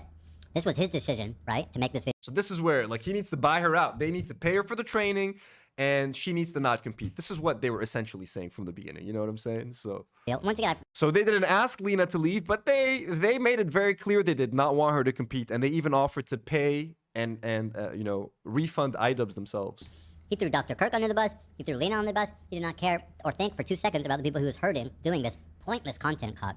Also, even though it was shot before this, people are not going to know that when they post stuff. No, if he posts that, she will get shit. That's There's no question about it, no matter what we say on the show. You should text him and tell him, you know what I mean? Like, did you ask him, like, to buy out? No, I mean, I talked to some of the social media people. You should... Like, they're live. He's like, text them. You should text them. Literally, I think he starts texting him, like, while they're live on the show. Message him and say, hey, dude, considering everything that, you know, is happening, I think it would be the right thing to buy out Lena. Lena's not talking. I don't know what Lena wants to do. Is she even there? I don't know. I'm here. Oh, yeah. I'm sorry, go ahead, Lena. I was just going to say, my first thought also comes to my opponent. Yeah, that's what I was going to say, because too. Then they can't compete. Well, he fucked her, too. It's... Yeah, but do you want to be involved in this drama? I doubt that. I doubt... So Lena's like, hey, but I'm thinking about my opponent. You know, she's been training hard, too. I've been training hard. It's not fair for her as well. And Ela doesn't give a fuck about it. Yeah, but I mean, did you think about, you know... What'd she say? Fuck her too. It's yeah, but do you want to be involved in this drama? I doubt that. I doubt that they want that. Well, it's just that there's more to consider than just myself. That's what Ian. Also, no. So when Ela says they, because okay, I believe Froggy is non-binary or goes by they them. So she's saying I doubt they want to be involved in all this drama. So now Ela is speaking for Lena's opponent. Like, I doubt they want to fight you because you're bringing all this shit to them now. So hey, you should quit. Yeah, this is peer pressure 101.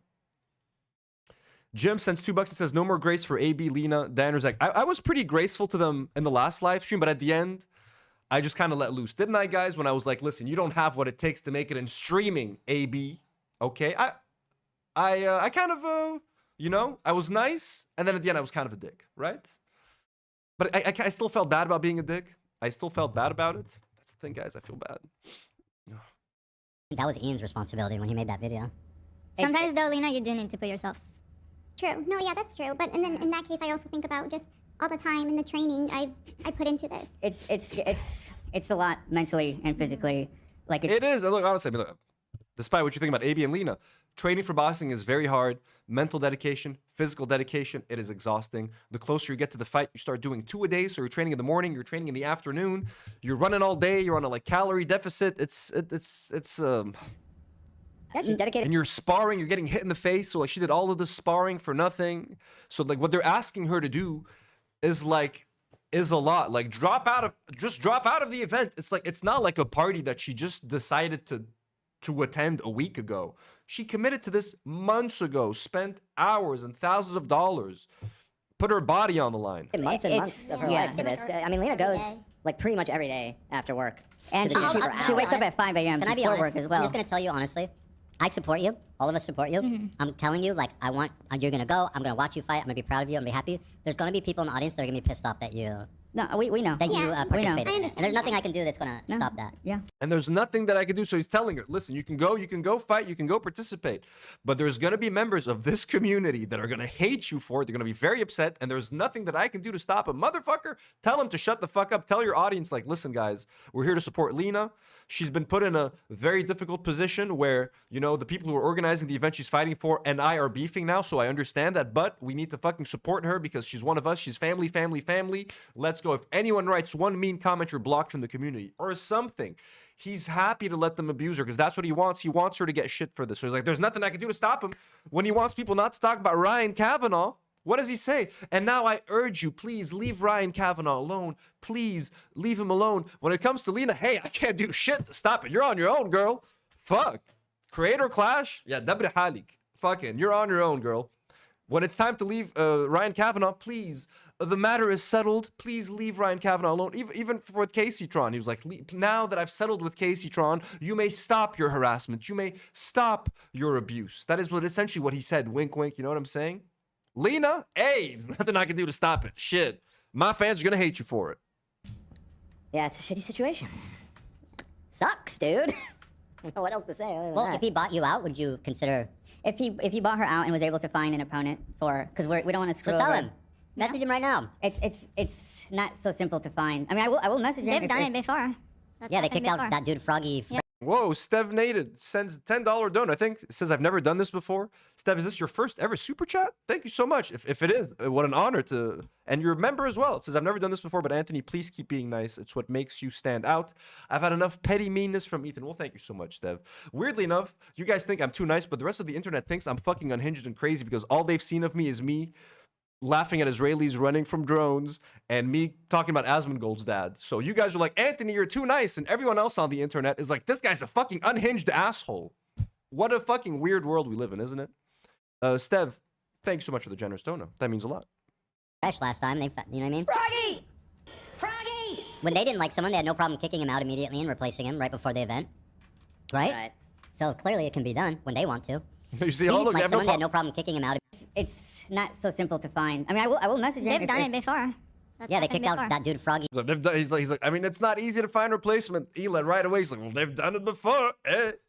No excuses. Get out. And Ethan's like, yeah, they've done it before. They didn't have a problem then. Why now? Fresh last time, you know what I mean? Froggy! Froggy! When they didn't like someone, they had no problem kicking him out immediately and replacing him right before the event. Right? So clearly it can be done when they want to. You should say, listen, considering everything that's happened, the right thing for you to do is buy me out and try to find another opponent for the other, For your the guys' nice frog, with that frog. For the nice frog. The nice frog. Good frog. Find Froggy! That's my opinion. And if How do we even get to this right now? How do we get to this topic? Oh, the DMs. Yeah, the DMs. And she was like, I didn't make her. There we go. Yeah.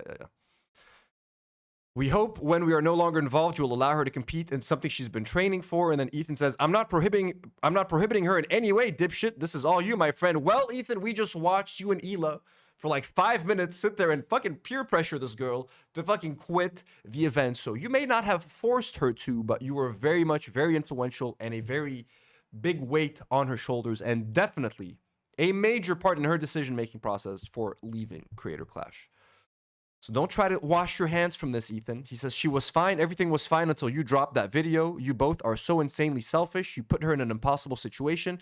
You fucked Dr. Kirk too. How could you not tell him beforehand? That poor dude went through hell because of your thoughtlessness. I hope it was worth it so Anissa could meet Hassan's dog.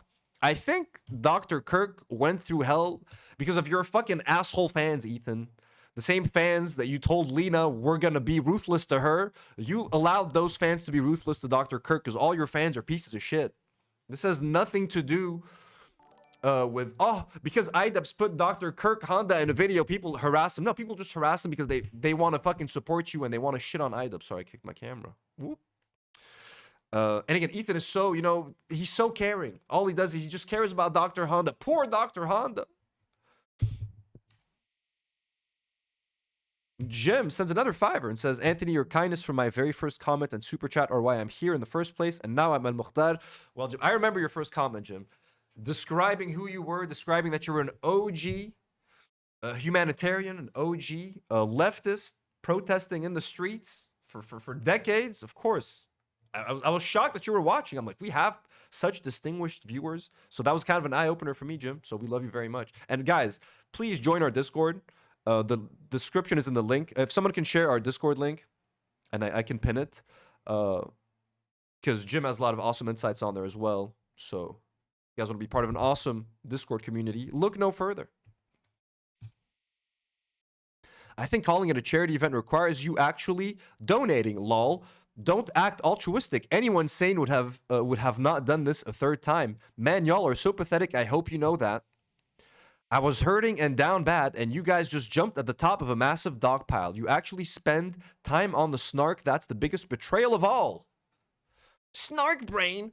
How long have you guys been consuming that shit and then casually shouting them out in your video? Unreal. What is wrong with you? You are bad and mean people. There is something wrong with you. Ian, you used to be the guy that thought of it from every angle and prepared the best arguments and counter arguments. What happened? Anissa, I want you to know what a coward you are and a phony. I'm so glad you are helping Palestine. How's your advocacy going? Okay, that message in particular is so fucked up because he's gloating that Palestine is all fucked up. He's gloating that Gaza's fucked up. Like, hey, I know you want to help Palestine. How's that going for you, huh? They're doing great, aren't they? Like, what the fuck, Ethan? What the fuck? Why aren't they doing so great? Ethan, it's because you're fucking Israel, man. How fucked is this? Anissa, I want you to know what a coward you are. I think we can find here. Yeah, there it is. Anissa, I want you to know what a coward you are. And a phony. I'm so glad you're helping Palestine. How's your advocacy going? And Gato Fumado describes it by saying, Ethan Klein leaks his own unhinged private DMs wherein he appears to gloat over the destruction of Gaza.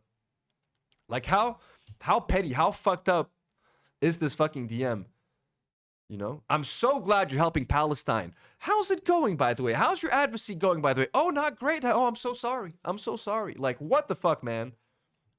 But I'm not a Zionist. Why do they call me a Zionist? Oh, I wonder why, Ethan. Need to consume some water. Oh, I think I need a spoonful of honey, guys, for my throat. Bonsai tree time. I'll be right back.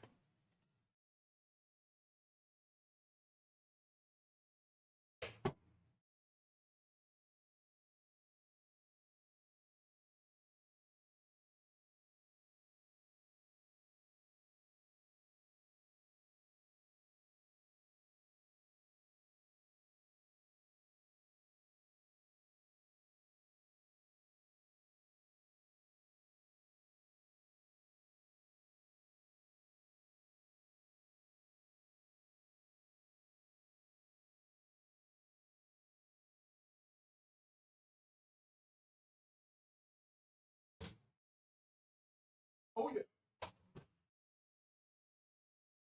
I'm back. Oh, yeah. Just a little spoonful of honey for the throat.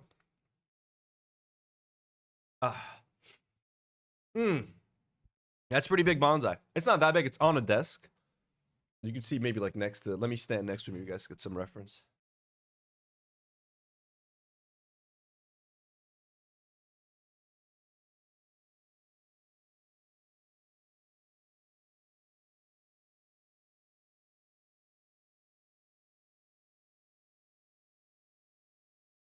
Too many obstacles for me to get next to it, but yeah.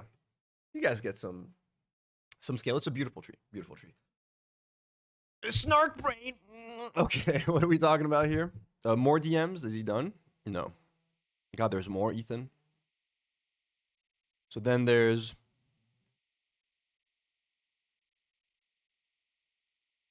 Okay, so how's your advocacy going? What have you accomplished? Anytime you want to call in and discuss Israel-Palestine, you let me know. And then, days later, May 5th, I guess this is the response to the content deputy. This is malicious or just snark brain. How do you not include us explaining it 2 minutes before? Lol. Again, they've not responded here. They just left him on red. He just keeps on going like an unhinged stalker ex-boyfriend. And then many months later, May to December, hey guys, hope you're both miserable. Say hi to the 100 people watching your stream. How's unemployment benefits in Canada? And this, as he said, he was drinking with a friend and telling him all about snark. All these snarkers are after me, dude. These snarkers are trying to get me. While his friend is like, please, someone put a bullet in my brain and get me out of this fucking dinner with this fucking psychopath. So, very interesting exchange. Interestingly enough, Yule on Twitter made this discovery. She said, texting your ex-friend who you're obsessed with on your wife's birthday trip, it's pathetic, Lamau. So she noticed that he sent this on December 13th, and she then looked up Ila's birthday. It is on December 12th. Literally on that trip that they took a couple days off from the podcast. They went on like a holiday for her birthday. Instead of like enjoying the time, you know what I mean, with like your wife, dude, you're out there. But again, they probably sent that text together. She was probably like happy. She's like, what are you doing, Ethan? Why are you not looking at me during our anniversary dinner, Ethan? And then he's like, 1 second, I'm texting Idubbbz and Anissa. I'm telling them to fuck off. She's like, oh, okay, keep going. It's fun. Like, she doesn't care. She's happy it's happening. Sunflower Dragon sends a $5 dono. Thank you so much. And says, I'm going to join in on the glazing. I think you're a sweetheart, Anthony. If I didn't, I wouldn't be here. It's not peer pressure when it's your boss. Oh, well, thank you so much for the generous dono. It's not peer pressure when it's your boss. Yeah, I mean, it's not even. Yeah, it's not even. It's like just pressure. It's like fucking extra pressure. It's like unethical pressure. It's like you know,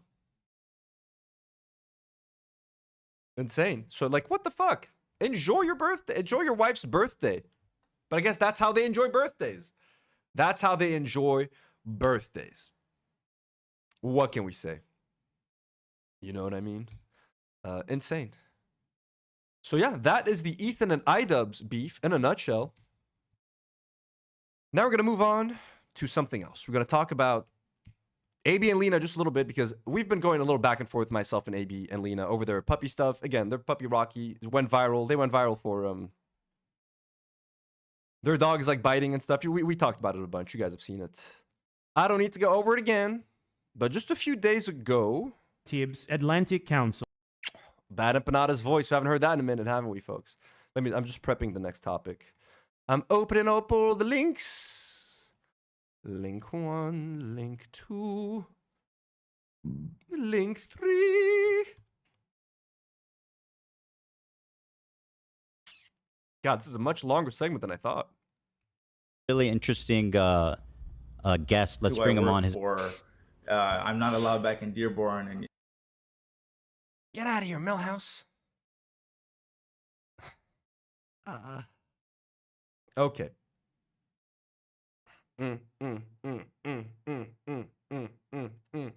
All right, you guys ready?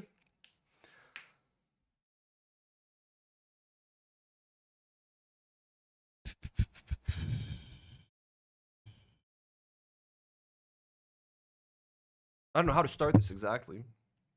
Let's start it with this. A few days ago, maybe just like a couple of days ago, actually. 1 day ago, so I think this is like 48 hours ago at this point.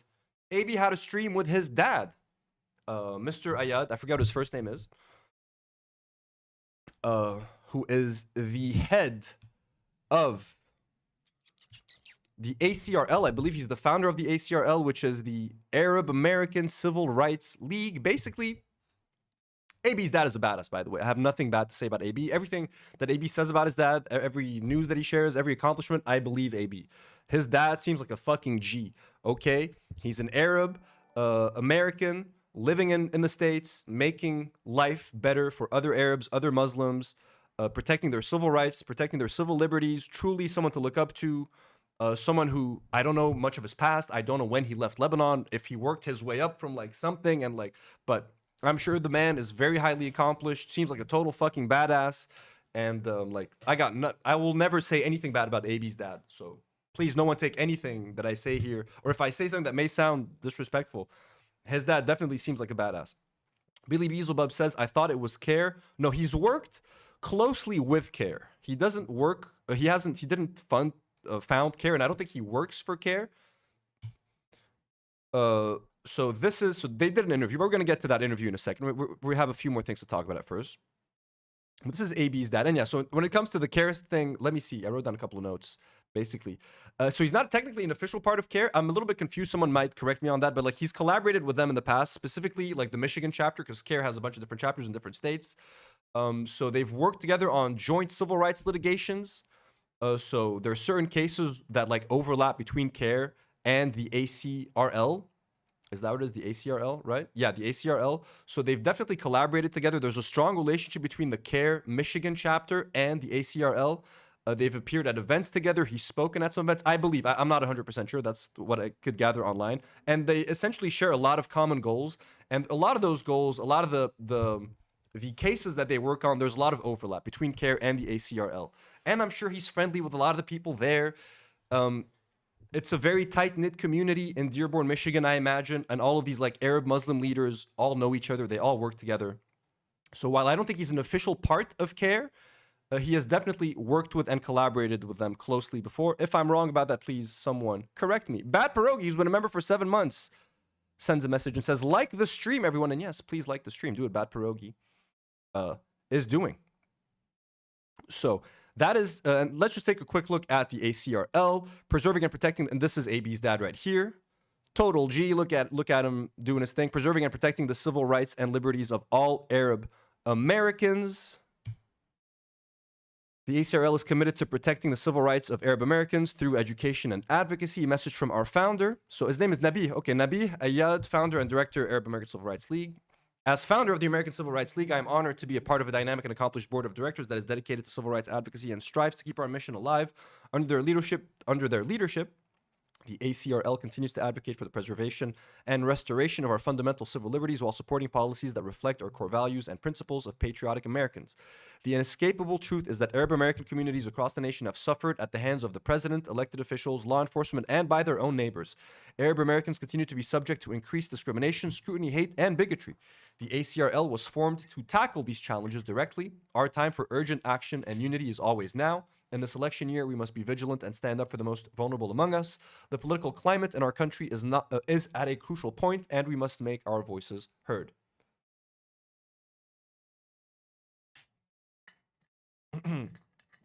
RLW says, lol, I live in Michigan. My friends that know him, he doesn't stand up against Ethan Klein.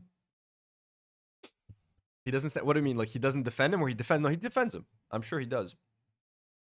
So, so we've talked about AB's dad really quickly. I mean, the dude's a badass. The dude's for all intents and purposes, a fighter for Arab American rights and Muslim American rights. And he's also worked with CARE in the past and worked on many cases with them, as far as I understand. But there's one person who's not a fan of CARE, Ahmad Fouad Alkhatib. We don't even need to talk about him too much. We've talked about him in multiple live streams before. I've technically beefed with him on Twitter. We've had a Twitter exchange back and forth with this motherfucker.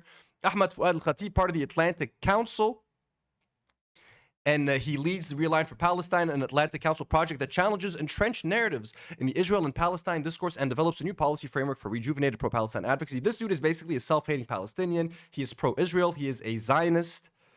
Bana Panada did a great video on Ahmad Fouad Alkhatib, basically, that we already watched a few months ago together. Let's just get a quick little reminder. Fouad Alkhatib works for the Atlantic Council. He is paid by the Atlantic Council to spread pro-Israel talking points and preface them with, as a Palestinian. You can see him listed on the website of the Atlantic Council here, resident senior fellow of the Atlantic Council. Great. So what is the Atlantic Council? Well, it is a Pentagon and US government-funded think tank that is also heavily funded by the American arms industry. Don't take my word for that. One sec.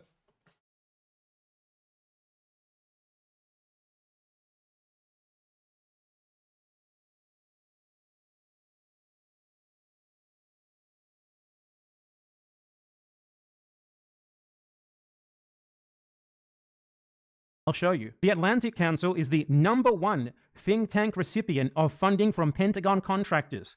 receiving 10 million in the period from 2019 to 2023. The Atlantic Council came in fourth on the list of think tanks that received the most funding. Dan Ali says he's a Lilo and Stitch villain. That is exactly what I compared him to a few months ago. He is exactly the Lilo and Stitch villain. And I don't want to make fun of people's appearances, but this fucking guy is a literal fucking devil, so fuck him.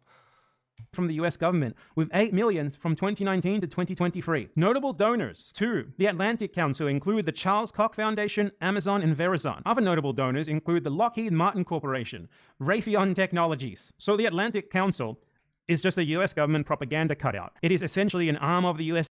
Now, it's actually even worse than that, because in this H3 podcast episode, Ethan actually solicits donations to Ahmad Fouad Alkhatib's Atlantic Council, and he calls it Donate to Palestine. So he tries to fool people into believing that you are donating to Palestine by donating to this think tank, this literal US government-funded think tank. Here is the segment you can see, Donate to Palestine. It's crazy. We're going to rewatch a little bit of that interview. Here is Ahmad supporting ethnic cleansing. From you. This is honestly fucking disgusting. Ahmad Fouad Alkhatib, by the way, is someone who has called for the ethnic cleansing of Palestinians. If you want to know how much of a pro-Israel shill he is, then, I mean, that is more than enough. Ahmad Fouad Alkhatib attempting to legitimize Israel's plan of genocide and ethnic cleansing in Gaza. He says, Gaza is the only war in modern history in which people insist on having a civilian population remain trapped in a war zone, and any attempt to get them out of harm's way is met with condemnation, all while refusing to call out the evil terror organization that started the war. So you can see here clearly, Israel has openly declared for months now that it is planning to physically eliminate or expel all Palestinians from Gaza, and that they will not be allowed to return. And they are currently carrying this out. They are massacring people, and they are attempting to force them out or kill them all. And his reaction to that is not to condemn that. It is to say, you know who's to blame for this? People who are pointing out the fact that when Israel ethnically cleanses people, they never let them come back, and that Israel is openly saying that they're not going to let them come back after they ethnically cleanse them. What he's saying is just, what are these weirdos who insist that instead of just allowing these people to leave this war zone, they stay and Israel ceases massacring them? What is with those fucking crazy fuckers, right? His entire thing is to try to make... What a fucking asshole, dude. I forgot how good this video was. I miss watching Bad Empanada stuff. So anyways, the guy's a complete motherfucker. I have a bunch of shit here about him, man. I'm so sick of talking about him. Here he is talking about CARE, an association that AB's dad has worked with in the past, collaborated with in the past. Here he is. He says, CARE is an embarrassment to all Muslims in the United States and worldwide. The number of senior officials across all its chapters who have publicly endorsed Hamas and across all its chapters. Again, AB's dad has worked with the Michigan chapter of CARE closely on multiple occasions. He said the number of senior officials across all its chapters who have publicly endorsed Hamas and terrorism should alone get this organization shut down and investigated. They lie, deceive, and then play the victim. Now, the national deputy of CARE actually responded to Ahmad Fouad Alkhatib. This is also from Leftovers H3. Shout out to Busy Strawberry 9444. And this is an awesome fucking response. I don't think I'm unable to zoom in for you guys. You guys aren't going to be able to see this, I guess, but I really want you to. So just follow along with me. Let me see if I can... fuck it. Can you guys read? It's probably too small.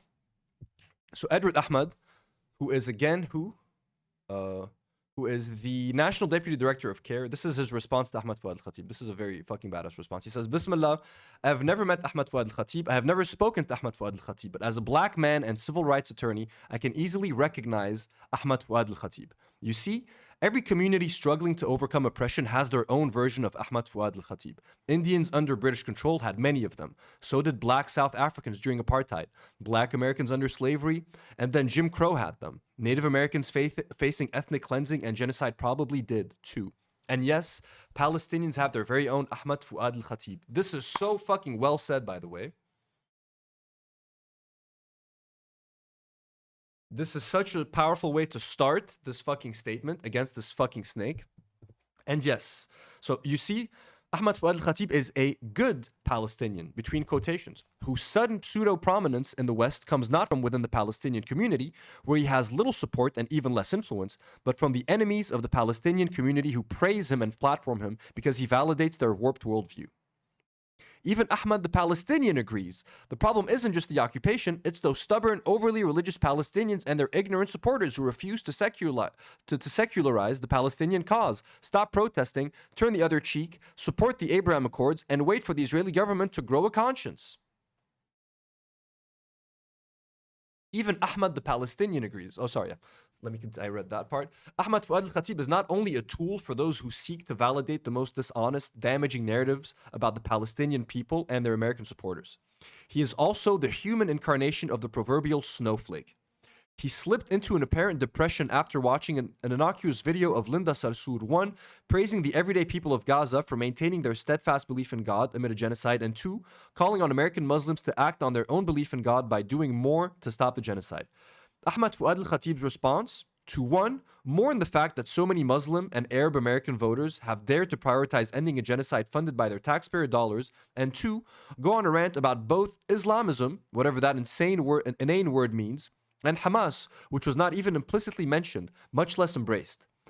The good news is, let me see if this was on the next part. Yeah, the good news is, just as other communities facing oppression had their own version of an Ahmad Fouad Al-Khatib undermining their struggle for freedom, each one usually meets the same fate. He eventually ends up on the sidelines, watching his people celebrating as they unexpectedly go free. He is alone, abandoned by the bad actors who once platformed him but now have no use for him, and unable to join his people because he consistently undermined them. At the risk of further triggering Ahmad Fouad Al-Khatib, I close with a prayer to Allah. May Ahmad return to his people before that day of isolation comes.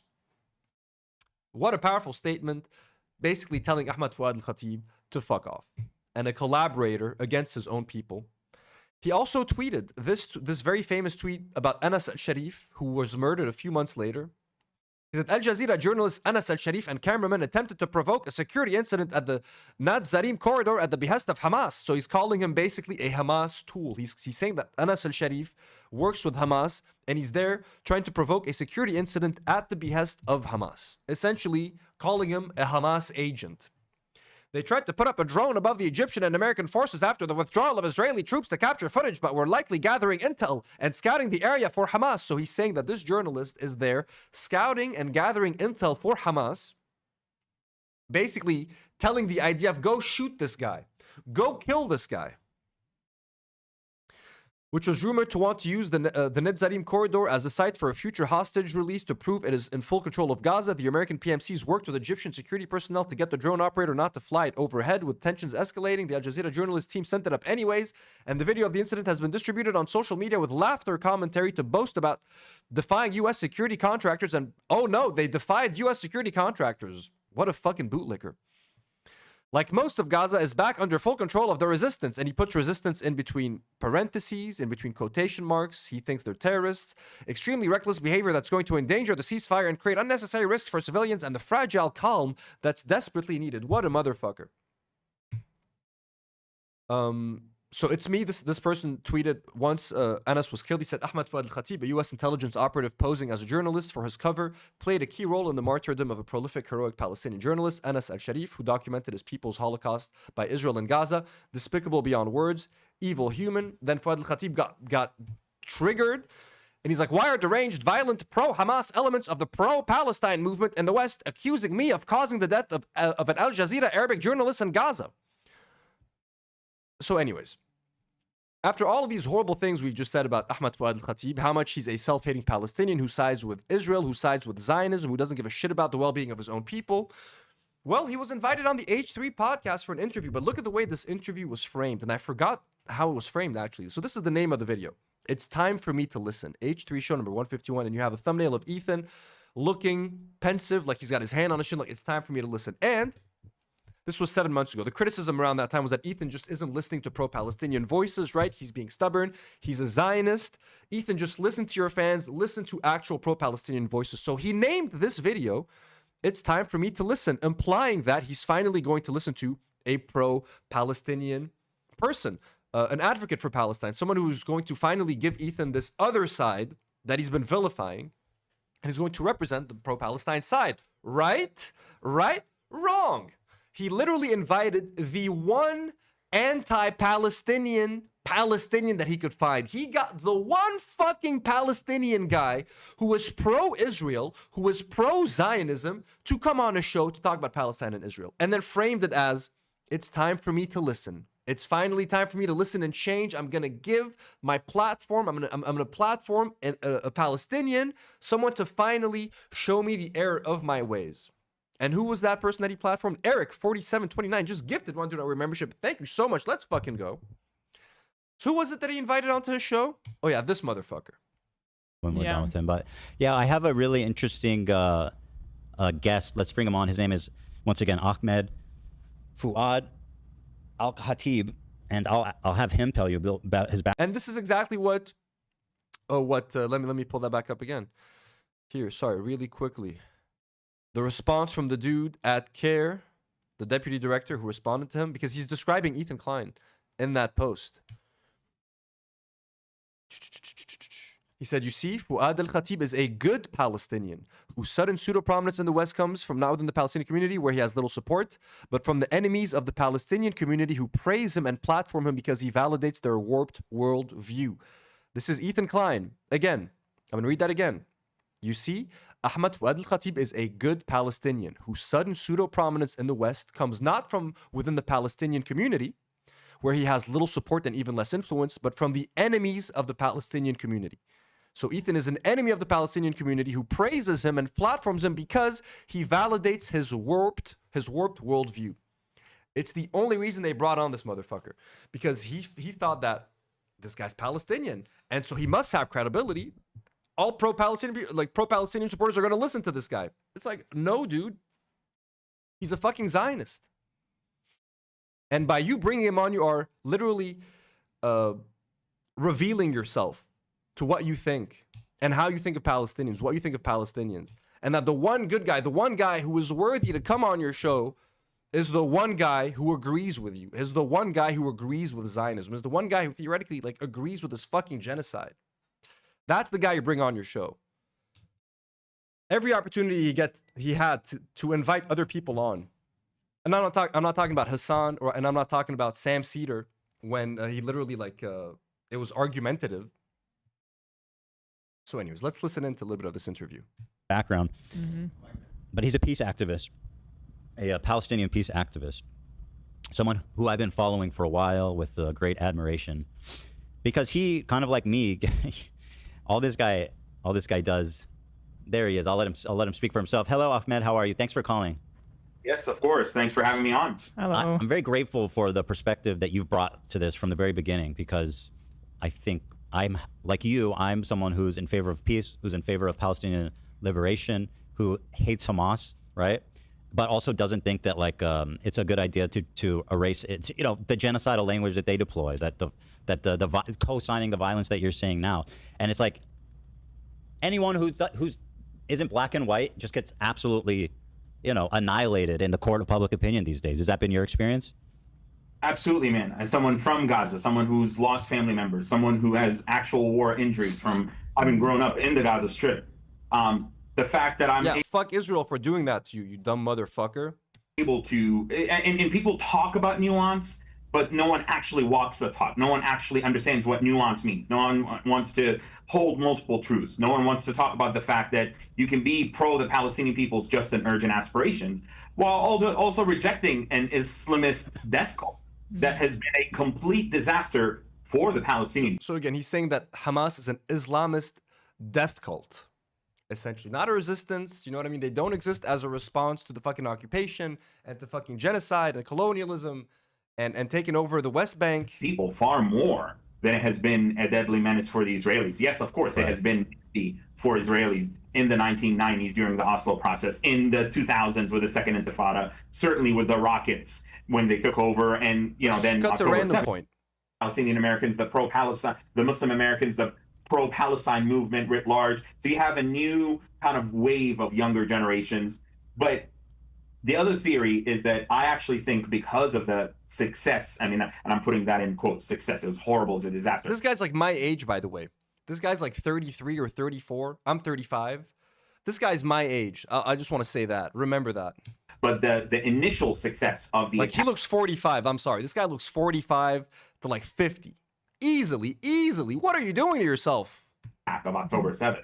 I genuinely think that some people were like, oh, well, maybe armed resistance isn't so bad. Maybe it can work against a much more powerful adversary like Israel. Little did they know that within 8 hours, the Israelis were starting to push back, and then the bombardment began. So it was a complete failure. And then number 3, and this is where I get in the most trouble, because people start thinking that I'm somehow this far right crazy. Like I'm not far right. Irene, thank you for being here. Good luck picking up your car. Not far left. Like I'm a middle of the road. And me personally, I'll be honest with you, I'm a Democrat. I'm a registered Democrat.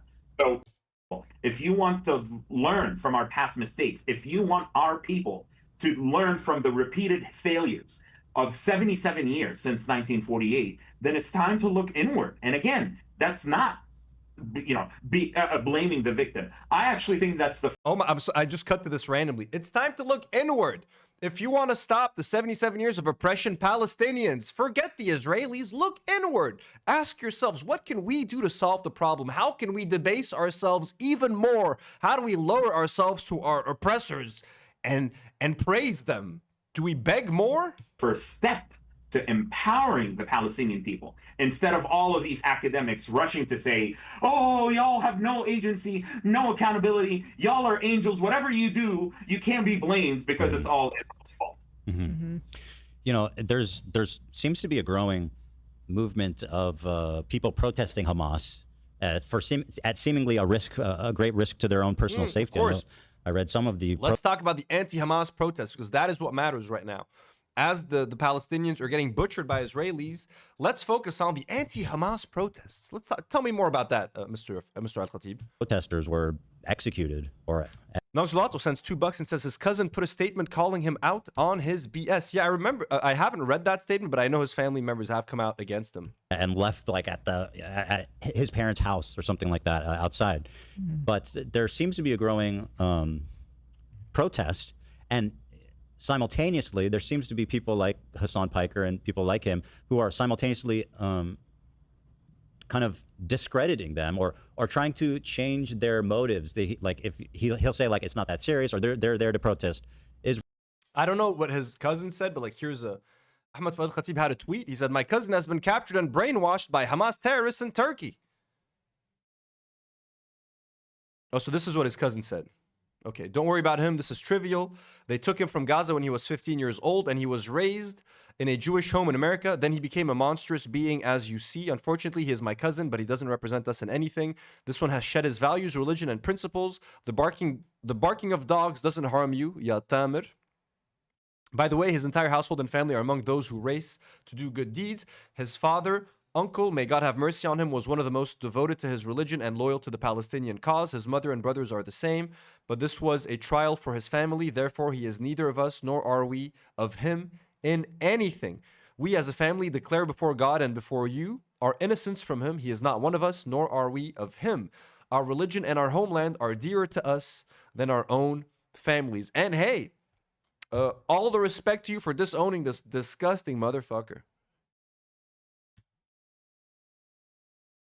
Israel primarily. They don't actually hate Hamas, or they're there because of whatever. He thinks it's not a big deal. There's not a lot of people there. They're actually there to protest Israel primarily, and this is just propaganda.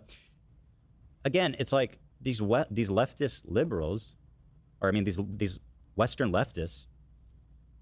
I feel like they're clearly not helping, and I don't understand. I just don't understand, and like the way that they're now defending this shooter in DC, or not maybe defending, but they just, as Hamas has been weakened and as Hamas has become just that much more fascistic, they've decided to come forth. And so, anyways, this guy's repulsive. He's a piece of shit. Let us get to already calling me out. Oh, so in that interview, and by the way, I didn't cover this exactly. I showed you guys AB's dad's association. The Atlantic, no, it's not that. Sorry, the Alcar. I forgot what it's Alka. This is CARE. This is the one that Ahmad Alkhatib is talking about. And this is CARE, California, empowering American Muslims, protecting civil rights, promoting justice. So this is another association that is kind of similar to the one that AB's dad started, the Arab American League for Civil Rights. This is kind of similar, CARE. You know what I mean? Our work, civil rights. Types of cases that they handle. They handle employment discrimination, hate crimes, hate incidents, travel, bullying, public accommodation, prisons, all related to Arab Americans, Muslims, etc. So very similar sort of activity to what AB's dad does. Here is Ahmad Fouad Alkhatib talking to H3, okay? Literally calling CARE a terrorist adjacent like organization while AB just sits there quietly. AB's dad, who has worked with these people. If you're, Arab, Muslim, Palestinian, and you want to express sentiments of support for the Palestinian people and channel your energies and have that be harnessed in a constructive, meaningful way, basically at a national level, all you have is Students for Justice in Palestine, much of which I think has devolved to just be a complete disaster. Or you have CARE, which is Muslim Brotherhood adjacent. That's basically CARE, which is Muslim Brotherhood adjacent. And he would probably say the same thing about AB's dad's association if he were maybe more aware of it. He's basically saying that anyone who defends like Arab Americans here in this country, they're all like bought and paid for and corrupt, and they're all pro-terrorist. There are two options, which is Muslim Brotherhood adjacent. That's basically your two options, Students for Justice in Palestine. That's not very compelling. So here he is calling CARE, and he's also tweeted about CARE. I showed you guys the tweet earlier. We saw it, where he talked about it. Should I show it again? Already calling me out. He said, CARE is an embarrassment to all Muslims in the United States and worldwide. There are a number of senior officials across all its chapters who have publicly endorsed Hamas and terrorism should alone get this organization shut down and investigated. They lie, deceive, and then play the victim. Now, with all of that background, sorry if it was boring or confusing, AB was sitting with his dad. This was right after my live stream where I was just commenting on AB and Lena and the puppy and stuff, because they had responded to me thinking I was telling them that they should lose their puppy or that CPS for dogs should come take their dog. None of that. I was just explaining that, like, yo, yeah, I didn't say any of that. And I also said that on the next live stream, because AB keeps repeating this lie, whether he's on the H3 podcast or whether on his own stream, that I quit my job to stream. I said, next time I see AB live, I'm going to send in a super chat to make sure that he sees it and he can't not read it, saying that, like, hey, I didn't quit my job. I got fired from my job. And that I'm streaming now as like as an alternate life plan. You know what I mean? Because we were kind of like, me and my whole team were like hit pretty hard and it was unexpected. And I just felt like it was very irresponsible of him to just be like, he quit his job to stream, like kind of in a way like to make fun of me, like he quit his job only to get 200 live viewers. It's like, fuck you, dude. No, I'm streaming because I have to. And it's also fun. Like, don't get me wrong, I fucking love this. But anyways, so AB, as soon as I go offline, I notice that AB is live with his dad, asking my dad if he wants me to leave LA to leave LA live interview. So I'm like, you know what? This is the perfect opportunity. So there they are. He was live. There's the video. I'm like, this is the perfect chance for me to be like, you know what? I'm going to send in that super chat about me being fired from my job and not me quitting my job. But then I'm like, but wait, he's with his dad. Then gears started to turn in my head. I'm like, obviously I don't want to bother any of them. His dad is someone that I think is fucking great. He's a fucking badass. He's a fucking G. I don't want to be like a distraction. I don't want to derail the interview. I genuinely wanted to know what his dad thought about the Ahmad Fouad Alkhatib, being someone who has worked closely with CARE, someone who does work that is very similar to the work that CARE does, which is essentially helping people, watching out for Arab American civil rights, making sure that they're not getting discriminated against, making sure that Arab Americans can live the same life that any other type of American can live, right? So I sent 2 questions. My first question was, and it was a super chat. I had to make sure it was a super chat. I sent $5 generous. Again, just full disclosure, AB donated $300 to our charity stream when we raised $17,000 for Palestine. AB donated $300 to that, if I'm not mistaken, which we very much appreciated. I'm not gloating. I'm kidding about the $5. But I also donated some money to their charity stream when they did it before ours. So, hey, we good. So anyways, I sent in a super chat and I said, what does your dad think about Ahmad Fouad Alkhatib saying that CARE is a terrorist organization? Now, just watch for again, I'm going to read the question again. What does your dad think about Ahmad Fouad Alkhatib saying that CARE is a terrorist organization? I did not mention Ethan Klein. I did not mention the podcast. I did not say H3. I did not say that he was a guest on H3. I did not mention AB's role in sitting in that room while it happened. For all I know, I'm pretty sure like AB's dad has no idea that Ahmad Fouad Alkhatib was even a guest on H3. I highly doubt that AB's dad watches the H3 podcast, because had he watched it, he would have known what Ethan and Ela are. So I was like, I don't want this question. I don't want to turn this about Ethan. I don't want to make this about anything. But I just want to see what AB's dad has to say about Ahmad Fouad Alkhatib. Now, why did I ask that question? Why did I specifically ask about Ahmad Fouad Alkhatib? Yes, because Ethan had him on his fucking show. And I want to basically make it very clear to AB that, like, your boss is inviting dishonest actors to his show. But I would have loved, because I very much value AB's dad's sort of like position. I would have loved to hear his opinion, because I'm sure he fucking hates Ahmad Fouad Alkhatib. I'm sure he would have been like, oh, that little fucking rat, fuck him. So I sent that question in, eagerly awaiting a response. So let's watch the moment where my super chat kind of arrived. Was put on the airport board, and my uncle Mike has a terminal named after him, and they were going to demolish it, and they did demolish it, I believe, and they made a new terminal, and my dad was the one suggesting that they name it after him as well. It was a cool full circle moment. Yeah, well, I mean, So my super chat is appearing right here on the left of the screen. You can see it here real quick. So it's here. AB kind of knows it's there at this point. Not first really. job at the airport game, I was fired from it because I was late a couple times. But yeah. Fast forward 25 years, I became chairman of that airport. And also notice AB's demeanor here, because it's going to change very fast once he reads my name in the live chat. He's kind of like smiling now. Notice how he's sitting. He's kind of chill. He's got his arms crossed. His face has a relaxed look. He's smiling. He's happy here. I think I kind of ruined the interview for him, which I did not mean to do, but he's happy. Look. But fast forward. And look, his dad's a handsome devil, man. Look at that. His dad's a G. I like the beard. Kind of like has the chin strap going with a little extra, like little goatee. Jagal, bayak ya AB. Bayak Jagal.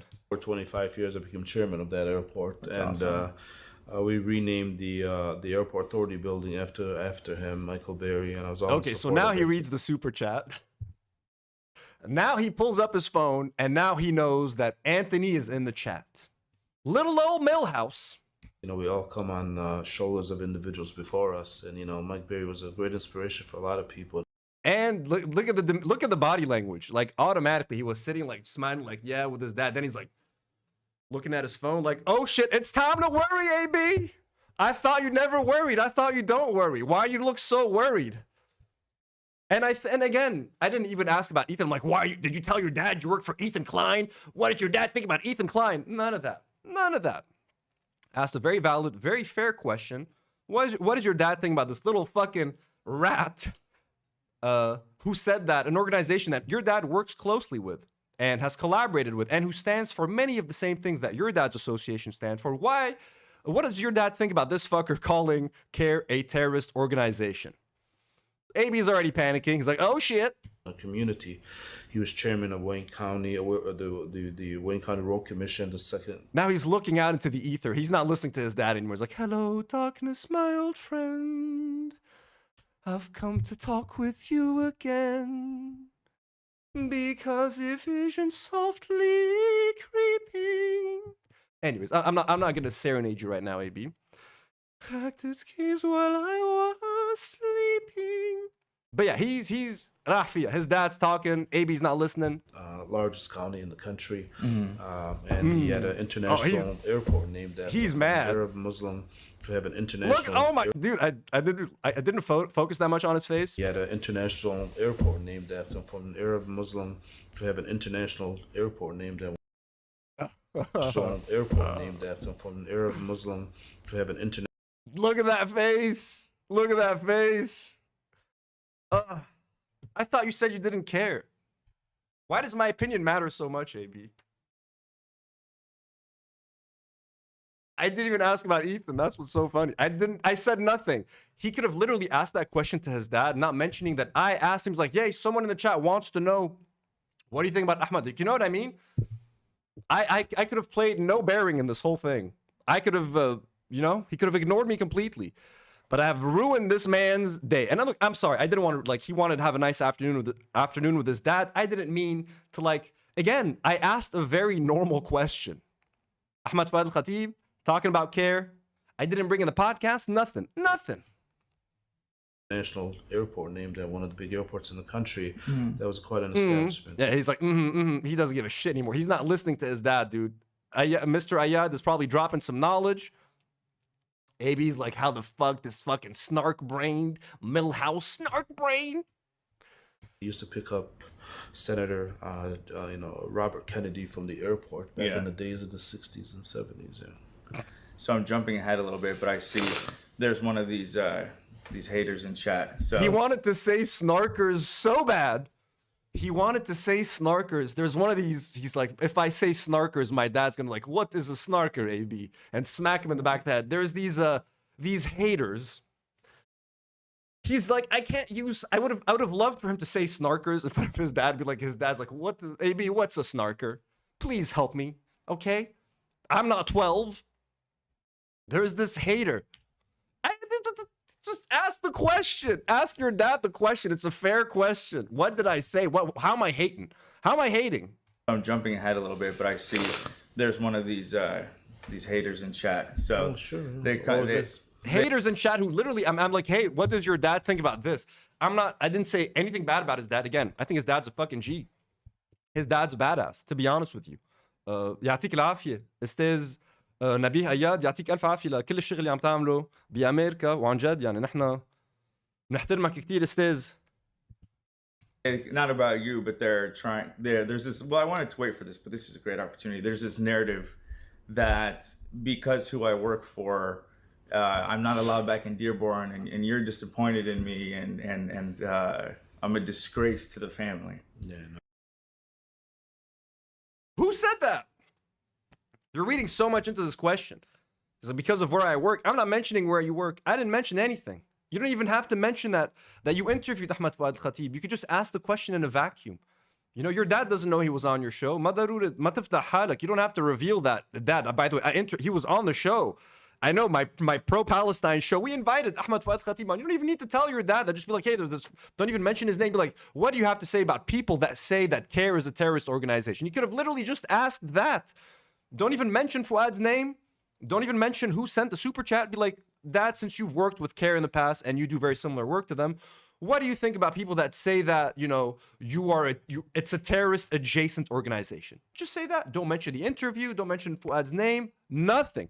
He doesn't want his dad to answer the question. He doesn't want to give me the satisfaction or give his dad a chance to like re-educate his audience. Ethan invited Ahmad Fouad Alkhatib, right? Gave him all this credibility. Made him seem like he's a person that has every right to speak on Palestine and that he's a credible source of information. And because he's from Palestine and he lived there and he left there when he was 15, etc., that khalas, you know what I mean? Well, I just gave AB's dad a chance to actually re-educate that audience, to actually tell them the truth about who Ahmad Fouad Alkhatib is, but AB doesn't want you to hear it. He doesn't want his dad to be like, actually, yeah, that guy's a piece of shit, because that would be admitting that Ethan inviting this guy onto his show is kind of a shitty thing to do and kind of a Zionist thing to do. So we don't get to hear what Mr. Ayad has to say about Ahmad Fouad Alkhatib, because that doesn't serve Ethan. You know, he doesn't ask him the question. We're never going to get to know what he thinks because he doesn't read the super chat. And I didn't insult AB's dad. I didn't insult AB. I very politely asked a very polite question. And then look at if you look at the comments on the left, like here, they're like, shut up, Millhouse. Ask your dad why he thinks people online are so insufferable. I literally asked what he thinks about a fucking guy and what he said about CARE. That's just all BS. In all sincerity, it's all BS. I mean, listen, we all work for different folks, all right? And we all do what we could in our job, and especially in Oh, and then I sent another one. Look at that. Then I sent this. This is the super chat that I told you guys I was going to send. I was like, I need to send him a super chat. So I sent another one. I'm like, also, AB, I did not quit it's on the top right. I did not quit my job to stream. My team and I were let go, and I did not get paid our final salaries. YouTube saved my life. So this was the super chat that I originally wanted to send. I was only going to send this if he was doing a regular live stream. But then when I saw his dad, I'm like, I got to ask about Ahmad Fouad Alkhatib. I got to know. But then I'm like, I promised to tell him that I didn't quit. So I also did that. So that's $10 now. You're welcome, AB. And I was, if you look down, I was like the top donator. Like, so it was like both my donations at the top because I was the only one sending in super chats during this interview. support of Palestine and all that's going on and the genocide that's happened in Palestine. Yeah. I think your boss, Ethan, actually went out on the edge. He's literally pissed off. He's not listening to his dad. He grabbed the Red Bull now. Khalas. In our job, and especially in support of Palestine and all that's going on and the genocide that's happened in Palestine. Yeah. I think your boss, Ethan, actually went out on the edge really to say he supports, a free Palestine, him and his wonderful wife. They went out on edge for you guys. And I can tell you, speaking as the founder of the Arab American Civil Look, his dad is a really nice guy, sweet guy. He doesn't know. He hasn't watched the H3 podcast. He doesn't see what Ethan and Ela say. So as far as he knows what AB tells him. Dad, Ethan and Ela love Palestine. They believe in a free Palestine. They treat me great. They're great. They're all good. Okay, son, I believe you. Ethan and Ela sound like great people. And also, like to him, they've employed their son for years. They've given him a good job, a good paying job. He knows that AB was a huge fan of Ethan. So as far as he knows, it's all fine and dandy. Like, you know what I mean? He has no idea what's been going on for the past 2 years. He's got no clue. He's got no time for this bullshit. His dad's got like actual fucking work to do on the ground, actually making a difference in people's lives. You know what I mean? He's not going to follow up on what Ethan said on the H3 podcast or why Ethan is a Zionist. Rights League, the individuals that done the Gaza project, that we saved 72 families to escape Gaza. We had a hotline to help people in Gaza. Cracking the fingers. Okay, this has really changed demeanor. As soon as he got that super chat from little old Anthony, AB's a big mad. Brought all those kids over. We had 44 volunteer attorneys around the country, filed in 18 different states, federal lawsuits to help these individuals. We provided the complaints, the blueprint, He can't smile anymore. He's not smiling anymore because his brain is calculating. He's like, well, because he sent me that super chat, Snark is gonna might post a super chat and they're gonna comment about me and then it's gonna end up here and that. It's like, dude, don't overthink it. Just ask your dad if you'd asked your dad to answer the question, it would have been a badass moment. It would have been such a redeemable moment. Imagine you and your dad sitting together being like, yeah, fuck Ahmad Fouad Alkhatib. Like, that's fucking awesome. But what if that clip went viral? What if Ethan saw that clip? Yeah, maybe he might get upset. Injunction, the orders, everything for around the country to help these individuals get out of there. I can tell you with a clear conviction that, Ethan and his wife, they done everything that they could at the time, basically, considering the challenges that were there. I mean, we can't be oblivious to the powers that be, but I mean, for them to be able still to speak out in LA. Yeah, the chat is all like, W dad, W dad, W dad, W family, W dad. Honestly, I'm not following what he's saying here. He's just saying like that Ethan and Ela are nice people. I'm kind of zoning out. in that region and on social media and still be able to... They're both Jewish. Well, yeah, of course. The Jewish Americans, of course. And then for them to stand up and to say what they said takes a lot of courage. That's not easy. A lot of people could talk... Again, AB's dad just doesn't know. AB's dad, Ela said that Yoav Galan is a really good guy. So,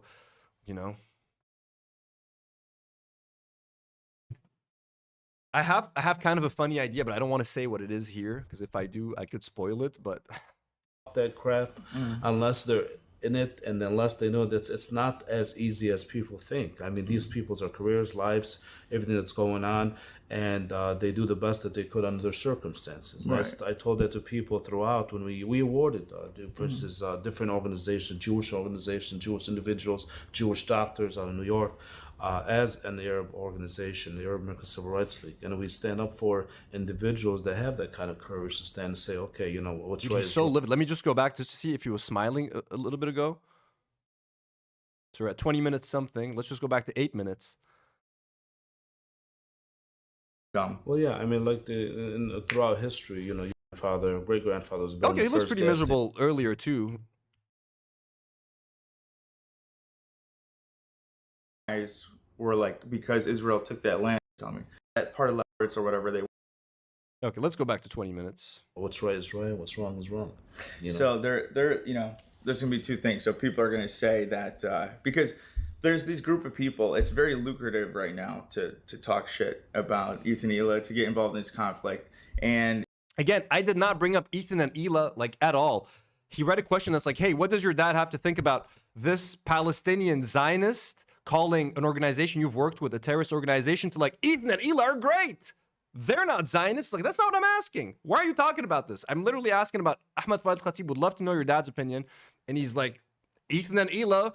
And by the way, the thumbnails, AB, what'd you say about thumbnails? Right now to talk shit because there's these group of people. It's very lucrative right now to talk shit about Ethan and Hila, to get involved in this conflict and speak in a way that it's so extreme that it's not going to cause any progress. They're going to say that I'm trying. It's very lucrative to talk about Ethan and Hila. First of all, my live streams get between like 2,000 to like 6,000 views. You know what I'm saying? It ain't all that lucrative, first of all, AB. And second of all, what does the H3 podcast do a day after day? Don't you put people on your thumbnails that are controversial, that are going to get you guys views? Don't you drum up drama on the side? Like Ethan is on vacation right now. He's already fighting and beefing with people just so that he can put them on his thumbnail so he can talk shit about them and make money. Ethan, I learned this from Ethan. Okay? My trolling, me, if you think I'm creating this beef just to talk, whatever you think I'm doing, I learned this from Ethan from watching H3, my man. Okay? Ethan's the best at doing this, at creating beef, at making people care about it, putting it on the fucking thumbnail and getting clicks. If an episode of his isn't doing well, hey, let's slap Hassan on the thumbnail. Let's slap Idubbbz on the thumbnail. How many thumbnails are there with Idubbbz on it? How many thumbnails are there with Hassan on it? All you do is look for shit that's going to get views on the internet. So, these people think it's lucrative to talk about Ethan. How do you get paid? Who pays your bills? What show do you host that pays your bills? You talk about other people, you make fun of them, you harass them, you put them on your thumbnails. So we get to do it too, motherfuckers. Trying to whitewash what they did, and I'm the token. I'm using you to whitewash them. I will say this about Ethan and Hila. Why are you talking about Ethan and Hila? Ask your dad about Ahmad, Fouad, Alkhatib. Disagreements with Ethan, and on the air stuff he said. Ethan has always allowed me to disagree with him publicly, privately. He's treated me always like a human, and he treats him like a human. AB, I'm gonna tell you something, and I live in Lebanon where like employment standards are pretty low. Like mafi, no one's out looking out for you. The least an employer could do is treat their employee like a human being. That is the bare minimum. Speak to you with respect, provide you with like some shelter. If you're hungry, he'll feed you, he will pay you. He has to treat you like a human, AB. Everyone has to treat you like a human. So that is not something that you would say to describe someone. And if you're saying that because you're surprised he treats you like a human because you're Arab and Muslim, then yeah, that makes more sense. Like that, despite me being Muslim, he treats me like a human. Then I guess if that's what you're trying to say, then I understand. But everyone is supposed to treat everyone like human beings, especially at work. It is the bare minimum. It is not something to gloat or to be like, actually, he's not a bad guy. They treat me like a human. Take stock in that. Take a second to think about that. Reflect on it. You know what I'm saying? Or he's so shocked that a Muslim is مرتب حدا شاب, like you're a good person, you're smart, you're educated, you know what I mean? مرتب, I don't know the word in English. شاب مرتب, شاب حليوة. Maybe he's shocked, like what, Muslims can be presentable and well spoken like this AB fella, might, I guess, have to treat him like a human. When this first happened, there was stuff he said, I disagree with, and I would say it, and I would talk to him, and he has always sincerely tried to understand my side. He has apologized for things he said. After Okay, did you have those conversations with him online, on cam or off cam? Because on cam is where it really matters. And again, look, I'm not trying to, no one should have to be put in a position to like argue with their boss, especially on camera. Like you're just, when you have a job, bro, you're just keep your head down, do your job, get paid, go home. These people are put in very shitty situations, very tricky situations. And because Ethan is such a shitty boss and who can't help himself from being a fucking Zionist, and who can't help but inviting fucking Ahmad, Fouad, Alkhatib on the show, forcing AB to fucking sit there and listen. Like, maybe AB can't speak up at everything and like keep interrupting the show, but like you have to stand up to Ethan during the show. Again, khalas, it's all way too late. But like if he apologized to you off cam, my guy, nothing's changed. Nothing's changed. He's still harassing the people that he's been harassing. He still stands by what he stands by. He still thinks, ask Ethan right now, that if Palestinians outnumber the Jews in Israel, what's going to happen to Jewish people? He's going to tell you they're going to get killed and that Israel will cease to exist. That's why Israel needs to remain a Jewish majority state. That means it's a fucking Zionist. Khulsit, intahit. Years of this, I realized that a lot of people online are so extreme. Oh yeah, no time to explain says 30 seconds behind. Ethan literally buttoned AB during the show. That's right. At one point, I can't remember if it was during the loaner box conversation or when Ethan was talking about the Nakba. Ethan was doing a bunch of Nakba revisionism. AB like stood up and started like tried to correct him. Ethan buttoned it, and then when they got back to the show, AB just wasn't talking about it anymore. So that happens as well. That there's no way they can be sincere. There is no fucking way they can be sincere in their criticism, because they at the end of the day, this is their career. They put Ethan and Ela in the title. They make a shit ton of, they get a lot more views, because if they don't talk about them, they get no views. It's simple math. Yeah, no. If they don't put them in the title, they get no views. Look, I'm not gonna lie to you. Sometimes putting Ethan and Ela on the thumbnail in the title helps. Tell me at the H3 podcast, when you guys put Hassan on the thumbnail, does that help? I mean, it used to help more. Now it doesn't help as much because you guys, the views are down. We know that. It's okay. Hey, my views are down too. But what do you guys do? What's the strategy over there at the H3 podcast to get views? Who do you put on your thumbnails and your titles? When you guys don't have any topics, what do you do? Oh, that's right. Let's go do an Idubbbz episode for the 15th time. Let's put Idubbbz on our thumbnail again. AB. Yeah, and I'm sorry. You're part of the H3 Snark podcast. You can't be talking about the content that people make, the thumbnails that people make, the titles that people make. You of all people. And you are like the researcher at H3. You're the guy who finds the material that is used to abuse and harass these people nonstop on your podcast and lead your fucking sick ass fucking fans to harass them nonstop. Like I've been harassed on fucking Instagram, all sorts of places, man. So what do you do exactly? What's your job that you do? You get paid to do what? To smear people as anti-Semites all day, and you're talking about me and my thumbnails? I mean, the arrogance that is out there, especially being, Ethan being Jewish and what have you, just because they're Jews, there's some ignorance out there to all the Jewish that you're on their side. That's not necessarily true. The people, I have great Jewish friends. Some of our, the best judges in the country that helped the were Jewish.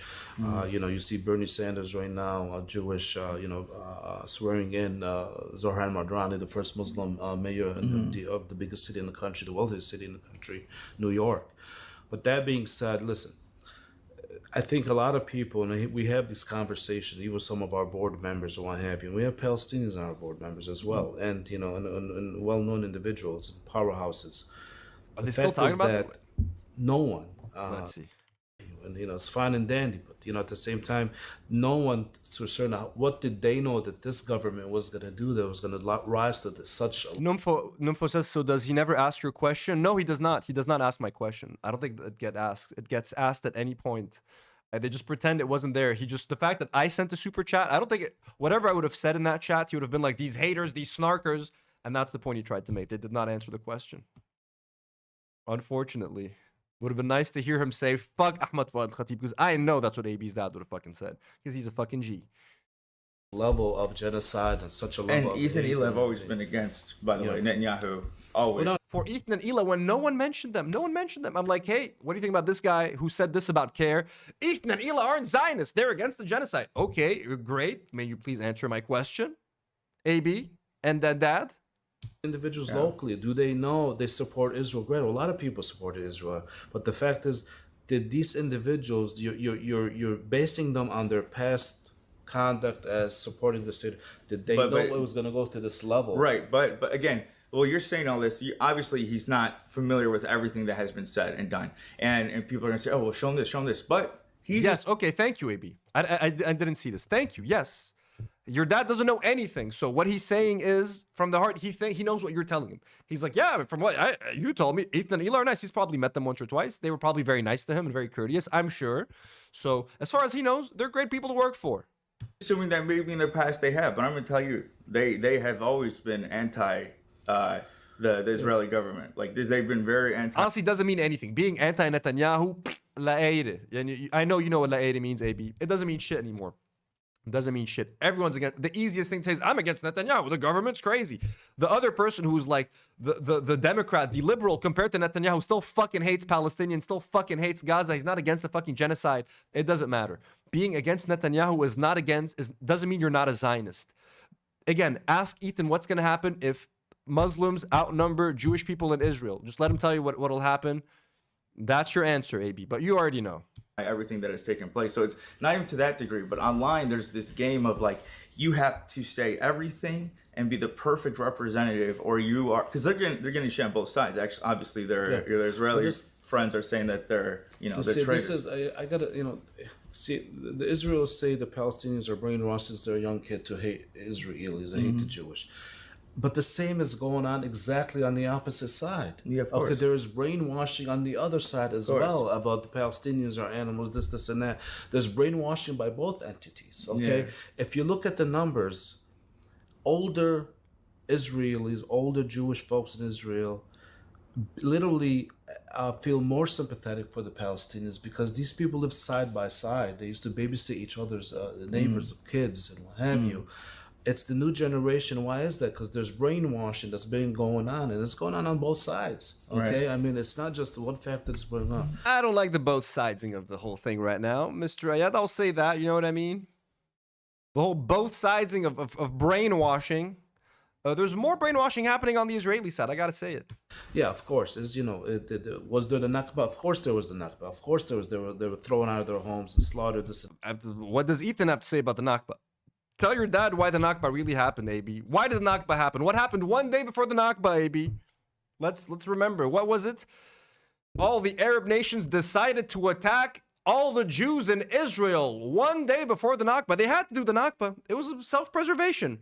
And it was the Arabs that told the Palestinians to leave because they wanted to clear out the area for the battle. But then because they lost, it's all the Arabs' fault, AB. Remember, tell your dad. I don't think your dad knows that version of the Nakba.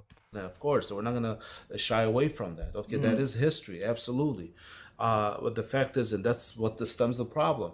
The only way that you could possibly have justice has to be justice for all. You know, and in this country, whether we look at South Africa or the United States, you have to have justice for all. One person, one vote, equal rights for everybody. That's the only way peace comes through respect and dignity. Absolutely. And see, that's the thing. A lot of these people, they don't care. It's all a chess game. So right now, they're not even the sincere people obviously are listening to you, but the insincere, they're listening to you right now. And they're waiting for you to say something that is opposition of something Ethan has said, so they could have the clips side by side. But what I'm saying is I don't know which movie it was. Go ahead. No, but what I'm saying, the point is like there's there's nothing I want him to say versus what Ethan has said.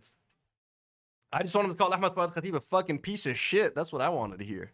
Because I know your dad wants to say it too, man. He probably fucking hates that little rat. You're not saying that he's the perfect representation. No, absolutely. We've on both sides. I've said stuff that's offensive. You know what I mean? Like, but the point is, if you actually want progress, you need to be able to fucking have these discussions. You need to be realistic. Yeah, no, I don't know what movie it says, but you know, Google me, bitch. Basically, you see my articles of my background and. Bacon and Meg sends $5. Thank you so much. And says, do you think you would have answered if you left the question under another username or assumed it was Snark? Another username could have worked, but I wanted to clarify the thing about my work, so I wanted him to know that it was me. But yeah, asking that first question, he might have answered it. Or maybe if I hadn't mentioned Ahmad Fouad Alkhatib, what if I had just said, I could have just said, what do you think of people who claim that CARE is a terrorist organization? I could have just said that. Maybe mentioning Ahmad Fouad Alkhatib made it too specific for AB. He's like, oh shit, it's the episode, it's the interview. And then if my dad insults him and then they'll post the clip on Snark, Ethan will think that I hate Ahmad Fouad Alkhatib. Maybe that was going through his head. I don't know. But I think me asking the question definitely hurt the chance of him answering it, yeah. You know, I've always fought for this community from day one. I represented CARE, the ACLU represented, you know, ACRL. Oh, he just mentioned CARE. He just mentioned CARE. His dad just mentioned CARE. He just said, if it's CARE, there it is. Whether it's CARE, he's giving examples. From day one, I represented CARE, the ACLU. You know, basically, you see my articles of my background, and you know, I've always fought for this community from day one. I represented CARE, the ACLU. I've represented CARE. He's like, I've always fought for this community from day one. I've represented CARE. AB, let your dad fucking answer the question, man. His dad just said it. He's like, I fought for CARE. I sent the most relevant question in this whole fucking chat. He just fucking said it. Mr. Ayad, I'm sorry, I asked about CARE. I would have loved to know your opinion, but your son did not want to relay the message. He did not want you to answer that question. Ooh, I did not hear this part. I did not hear this part. You see my articles of my background, and you know, I've always fought for this community from day one. I represented CARE versus the ACLU. I've represented CARE versus the ACLU. There we go. There we go. And Ahmad Fouad Alkhatib claiming that CARE is a terrorist adjacent organization, no better than the Islamic Brotherhood, that you guys are in cahoots with terrorists. Yeah, you're right. Kate from Canada says AB's dad is answering the question indirectly anyway. Exactly. We know that AB's dad fucks with CARE. We know that AB's dad does not fuck with Ahmad Fouad Alkhatib. And I would have just loved the clip of AB's dad fucking saying that. Oh, that would have been mwah. We tried, folks. We tried. Brad6738 with another $10 dono. Brad, that's way too generous. Thank you. He said, I just read the text. Bro, how nuts? He needs serious help. Oh yeah. You're a little late. The texts are pathetic. It's insane. It's insane. Thank you so much, Brad. The unhinged ex-boyfriend is what it's giving. Yo, the fact that he just mentioned CARE, God, this makes me more sad that he didn't answer the question. You know, ACRL, we represented the NACP, we represent all major. I've been awarded by every major civil rights organization in the country. The fact is the matter, I bleed civil rights, and I can tell you right now, if something's wrong, it's wrong. But I also understand no one thought that this crazy bastard Netanyahu was going to rise to a level of genocide against the Palestinian people on such grave level. Yeah. No one anticipated. It's not just us are upset with, the whole world is upset. It got to a certain level where the United States were being isolated. I mean, you have Canada and Mexico that are basically recognizing the state of Palestine. Never in the history of this happened. So yeah, no one anticipated this kind of level of such craziness and death, and it was basically a killing field. It was a slaughterhouse. We know that for a fact. I mean, that's without saying. No one's going to shy away from that. But when you're throughout your history, I can see where Israeli individual has been trained and taught a certain way to say, you know, this, and that. We don't do the horrible. Again, his dad doesn't know. He doesn't know what Ethan and Elif said. So.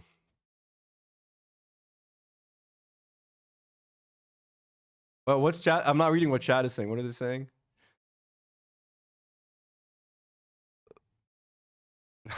And the Arabs hate us this way. Ooh, that donator was Millhouse. Yeah, Maya just figured out who it is. Hermio Torres says, Millhouse, he doesn't answer to you. Starkiller chat. Yeah, that's basically what they're saying. No one, I think, anticipated to this level of genocidal craziness that this prime minister has done. Yeah. Oh, then I did respond here. Look, if you'll notice me, I said, Ethan Klein's friend thinks you work for a terrorist organization. So here I started having a little bit more fun with it. This wasn't a super chat. This was a free one, folks. I wasn't going to pay no mo. I wasn't going to pay no mo money. Yeah, it's crazy. I didn't intend on going too deep in it, but just because Homeboy came in chat trying to get some... Well, I mean, you know, even our country, we as... Oh, there is Homeboy came in chat trying to get some what? I'm literally trying to get an answer, mother... AB, what did I ask your dad? What do you think about H3 podcast? I'm literally like, hey, this fucker said that you work for a terrorist organization. What do you have to say about that? He's like, this guy's from chat trying to get clout. The snarker. Daddy, the snarker. It's crazy.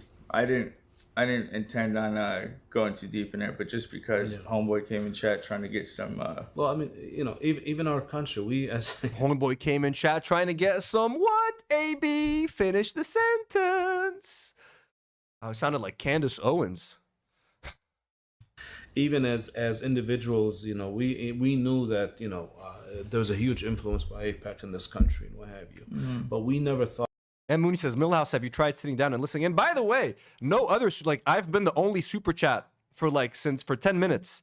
I sent my first super chat at 17 minutes. It's been 10, and I'm not shaming that or anything, but like, no one in his audience even wants to like support him to like distract from my question. You can still see Do Not Worry Podcast, the top 2 super chats at the bottom right here. Like, you can see it. No one's even like, let's send super chats to like drown him out.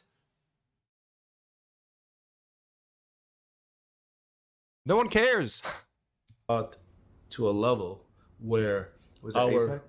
I'm kidding. The light went out. But go ahead. It's fine. We never knew to a certain level that when you knew there's a genocide happening, that you will still support billions of dollars going to a government that's committing genocide against, you know, a people, which is actually illegal under our federal mandates. Yeah, this just needs to charge for a second. It will be back. Let me just adjust this because the light. Zuma Frog says, Millhouse, how's that race car bed? And this person says, look at this. Oh, Karine the virus says, do not worry podcast. Why are you here starting shit, Anthony? How did I start shit? By asking a fair, respectful question like, what does your dad think about Ahmad Fouad Alkhatib calling CARE a terrorist organization? If that's me starting shit, I don't know what to tell you guys. And my other super chat was, hey, by the way, I didn't quit my job. I was let go. That was also me starting shit, apparently. Yeah, this just needs to charge for a second. Jim, good night. Thank you so much for the donos. Thank you so much for gifting us memberships, Jim. We love you so much. We're going to miss you. W's in the chat for Jim, folks. Yeah, it will be back. Let me just adjust this because the light will turn up. Understand the other side, all right, and say where they're coming from. To have it, okay? You don't know the difference between black, white, Asian. Don't matter if you're black or white.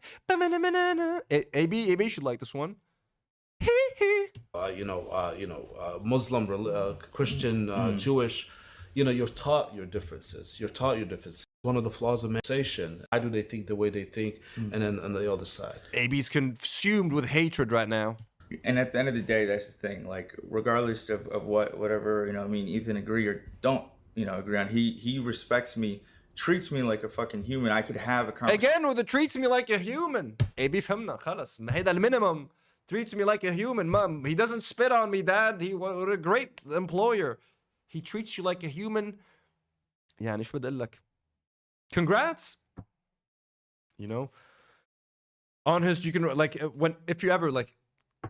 if Ethan passes away years and many decades from now, hopefully he'll hope he lives a very long life, okay? And you're giving a speech at the funeral, you're like, Ethan treated me like a human. Like, no, you need something better. If it's like when your girlfriend asks you, like, do you love me? Like, what do you love? Why do you love me? You treat me like a human. It's like, no. I love you because you're smart, you're beautiful, you make me laugh, you're funny, you're this, you're that, you're great, you're generous, you're bang, bang, boom, baby. Mish, why do you love me? You treat me like a human. What? Conversation with him. Unlike these people online, these people who are obviously they live in the Middle East, they live in Lebanon where they get bombed on a daily basis by fucking Israel. Oh yeah, why am I doing that? Why am I talking about Zionism? I'm trying to get clicks and make money off of Ethan. I got no fucking dog in this fight, right? I don't just live in Lebanon. We don't have Israeli warplanes flying in our airspace every fucking day, bombing South Lebanon every fucking day. We weren't just in a war with them a few months ago. No! Why would we talk about this? They have incentive to be a certain way. Of course. It's not good for us to talk about it. We're not getting incentive other than we're talking about what we explain to your dad what snark is. AB, tell him what snark is. It's that there's these snarkers, right? And they only support Palestine because they hate Ethan. They only support Palestine to spite Ethan. They only support Palestine because they can make money off of it. They don't actually support Palestine because they care, because Israel is bombing them, because they know Palestinians, because Palestinians live in their own country, because they're in the area. No, we only do it for the money. Of course, AB. That's right. P87894 sends 10 PLN. Thank you so much. It says AB sounds like he wants to convince himself. He has to at this point. He has to. He's got no other choice. P87894 feels right for a better outcome. Yeah, I mean, they're gonna get some numbers from that and what have you, but that's just plain ignorance. Okay, I mean, I wish everything was black and white, but that's not how the real world works. Yeah, it's online activism versus actual activism, and it's every time. Huey asks, does Millhouse have a dad? I do have a dad. I have a great dad. Every time I come to Dearborn and I talk to someone, everyone is always surprised. Everyone is so fucking... Our online activism, we only managed to raise $17,000 together, by the way, folks. I did nothing for that. You guys all came together and we helped raise 17 grand, which has been helping Palestinians on the ground, like an actual difference. And credit to AB, he raised 100 grand with Lena. They did a fucking massive fundraiser. So, no, we're not here just fucking around and having fun and talking about Palestine because it gets views. Yeah, I want to do a show and talk about dead children all day because that's what I want to do. That's fun for me. Looking at footage of dead kids and crying every live stream, watching a parent holding their dead child. That's what I want to do in my life and how I want to make money, AB. Yeah, sure. Look at my set. We used to talk about TikTokers and shit, man. You think I'm equipped to talk about war and genocide? Surprised. you know, oh, Lena's boxing robe said free Palestine. Your boss was okay with that? Yes. Yes, he has said free Palestine. Is he the perfect representative? He said free Palestine and he hates Netanyahu. That's it. He did it. There are two requirements to be pro-Palestine. Say free Palestine and say you don't like Netanyahu. That's it. You can say any type of other unhinged shit. Like Jews must remain the majority in Israel or else the Palestinians will kill them. It's fine. Of someone who's pro-Palestine? Of course not. Am I? Of course not. No one is. But again, simply put, I don't want to spend too much time on this. Each and every one of us. Bro, it's been 12 minutes. I sent the first question at 17 minutes. We're at 30 minutes almost. He's been talking about this, Ethan and Ela, for 12 minutes. For 13 minutes, because I asked about Ahmad Fouad Alkhatib. I didn't even ask about Ethan and Ela. I think AB wishes. He wishes. I was like, tell your dad that Ethan and Ela are Zionists. He's like, oh yeah, look at this fucking asshole. But like, I didn't ask that. I asked an actual fucking question, and he couldn't make me seem like some kind of crazy, unhinged person. So he's like, he just has to talk about Ethan and Ela. That's all he can do. Dizzle McFizzle with a very generous $5 donut. Thank you so much, Dizzle. Says, AB is such a little snake man. He just willfully misunderstands everything to protect his own ego and poor choices and his employers. He's jumping on a grenade right now for Ethan and Ela that no one asked him to. No one would have even maybe noticed that moment. Like, you think one of his audience members would have like clipped his dad? Maybe someone from Leftovers might have done it, which they should. Fucking I would have fucking done it. Clipped his dad being like, fuck Ahmad Fouad Alkhatib. That would have been such a badass clip. There might be another way to get that clip, to be honest with you guys, but I just don't want to reveal how right now. Done more to a certain extent. Ethan on one side, Arson on one side. Everybody could do but yeah, no, you can't sit there and judge an individual by one action or a certain statement here and there. You have to look at by his action throughout the history. Yeah. Oh, someone was making a comment that I want to. Someone said, I haven't seen Millhouse make any negative. You have to look. And I can't see the rest of it. I haven't seen Millhouse make any negative. What was he going to say? Comments about Hamas? By his action throughout the history. Yeah. So here, I made some notes. So, what are some of your what are some cases that have been following? Okay, so now we're done talking. October 7. I know let's jump over to here. Yeah, you go. Hey, do not worry. I'm not worried. Oh, hey, we need to clip this. We need to clip this, by the way. What's the time on this? 3:22. Hey, do not worry. I'm not worried. Oh, sorry. You guys haven't seen this. Hey, do not worry. I'm not worried. Okay, cut back to. Okay, that's 22. Okay, let's cut back to. Kind of Royal Commission, the second. I don't know. You look kind of worried. You look kind of worried right here, AB. Large. That was quite understandable. You look kind of worried right here. You look kind of angry. Doesn't he look kind of miserable? That's so funny. Oh, this is such a great clip. And Parks's van. Wait, did I miss it? We know we're going to stop the war. Donald Rumsfeld and Secretary of State Condoleezza Rice. I was debating for. I'm not worried. Hey, do not. Yeah, that needs to. Artful. Of course, this needs to be part of the intro at this point, like the intro animation officially. Not worry. I'm not worried. I was debating for a long time if I should. The weirdest thing is, and I will still say this. I don't want to say it. You guys are gonna get mad at me. I can't hate AB. That's all I'm gonna say. I can't hate the guy. I can be very disappointed at him. I can be angry at him. I can make fun of him. But I can't hate him because I feel like part of him wants to be my friend. I can't explain this. Okay, but look at his smile here. Hey, do not worry. I'm not worried. Okay, look at it. I don't hate the guy. I don't hate the guy. I'm very disappointed in him. I know for a fact the guy wants to, he wants some of this juice. I don't know what you want to call it. He wants some of this juice. Okay, and I want to help him. Maybe I would have loved to help you. I don't know how to give you juice. How do I give you juice? AB, how do I give you some of this juice? Poor guy, man.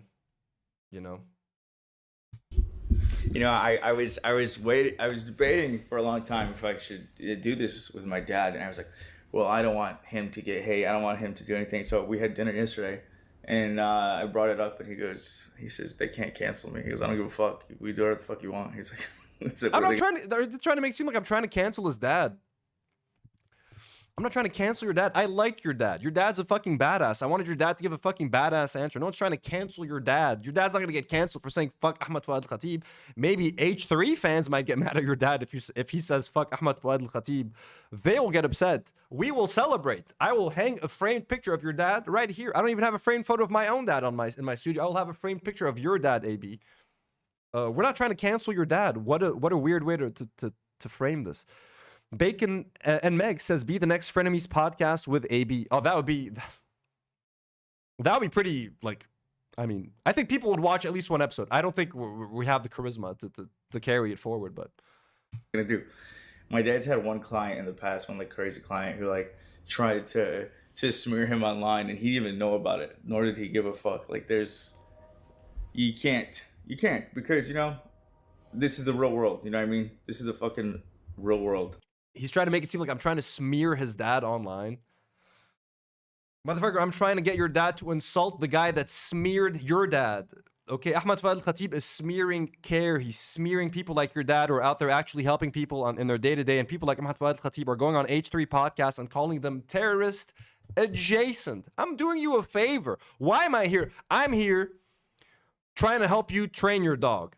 I'm here trying to clear your dad's name from H3 fans who think that CARE is a terrorist organization. I'm here looking out for Lena when she picks up dog shit on the podcast. Why am I doing all of these things? Shouldn't that be your responsibility? Shouldn't you want to defend your dad when Ahmad Fouad Alkhatib says that CARE is a terrorist adjacent organization? Why am I doing this? Why am I looking up videos of how to train dogs to not bite you? Why am I looking up like laws about dogs getting put down if they bite someone way too many times?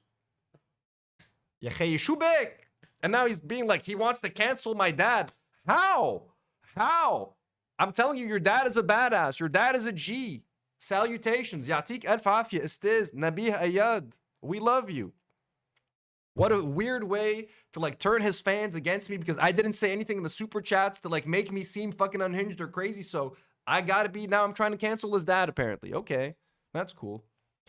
Jay of the Dead sends $5. Thank you so much, Jay. And says, reminder that Ethan was sexually inappropriate towards AB's mom while AB just stood by, not even defending her or getting him to stop. I do remember that. He was making comments about AB's mom and stuff. I don't want to even repeat the comments that he was making. Awkward as fuck. I mean, again, what... He keeps putting AB in such fucked up positions, man. What can I say? That was so fucked of him to do. What do you want?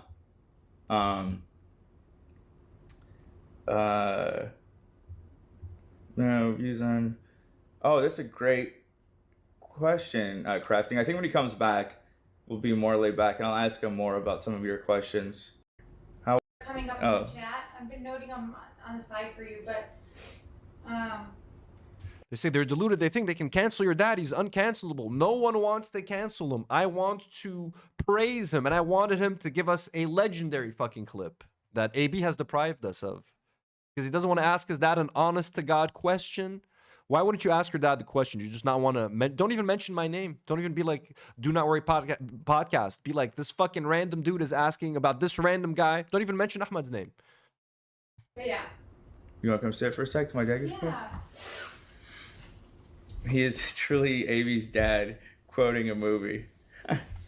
Hi, guys. I've just been behind the camera. How's it been going? Okay, for the People most trying part. to feed themselves for the next week?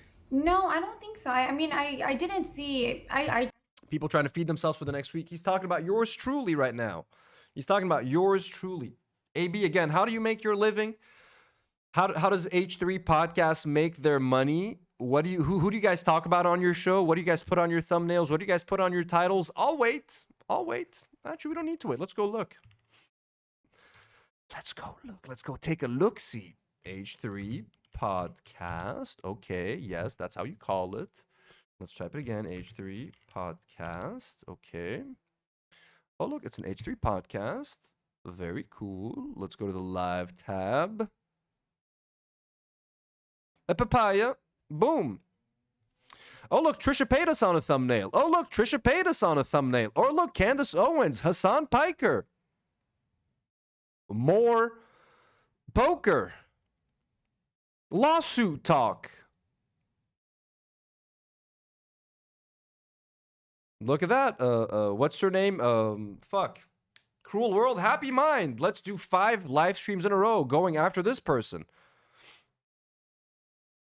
How many times is too many times, AB? Tell me. Is it crazy to make 5 live streams about Cruel World, Happy Mind in a row? Is that fine? How many Hassan live streams? Oh, look at that. We got Idubbbz and Hassan. Idubbbz, Hassan. Idubbbz, Idubbbz, Idubbbz, Idubbbz. Idubbbz, Hassan. Frogan. Idubbbz, Idubbbz, Idubbbz. Anissa. Yeah.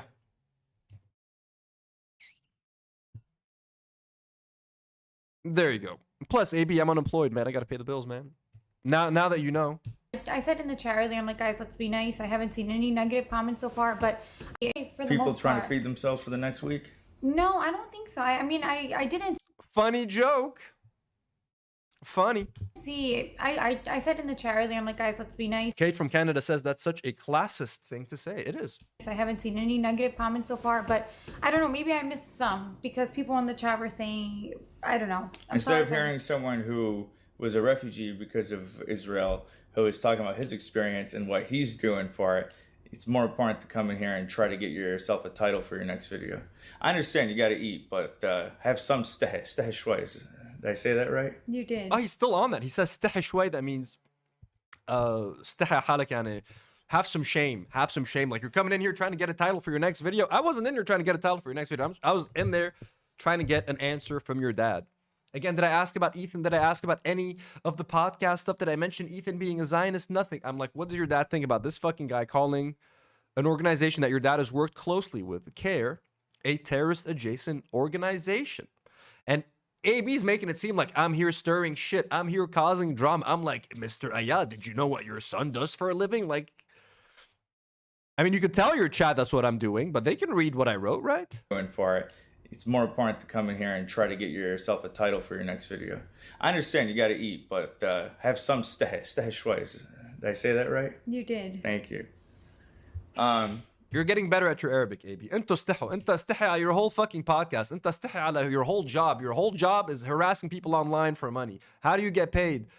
As Ethan, the more people Ethan harasses, the more money you make. So inta is بدك انا استحي انت استحي بالاول وبستحي معك. We can both be ashamed of our jobs together. We can both be ashamed of what we do together. But if I need to be ashamed, you need to be doubly ashamed. You helped your boss sue one of your friends. You're helping your boss sue and harass your friends. Idubbbz used to be your friend. You now harass him every day on the podcast. Hassan Piker used to be a coworker of yours and also a friend. You harass him daily on the podcast now. Frogan used to be your friend. You harass her constantly on the podcast, and your boss has sued her. No one wants to talk to you guys anymore because of your boss. You know what I mean? So, shit.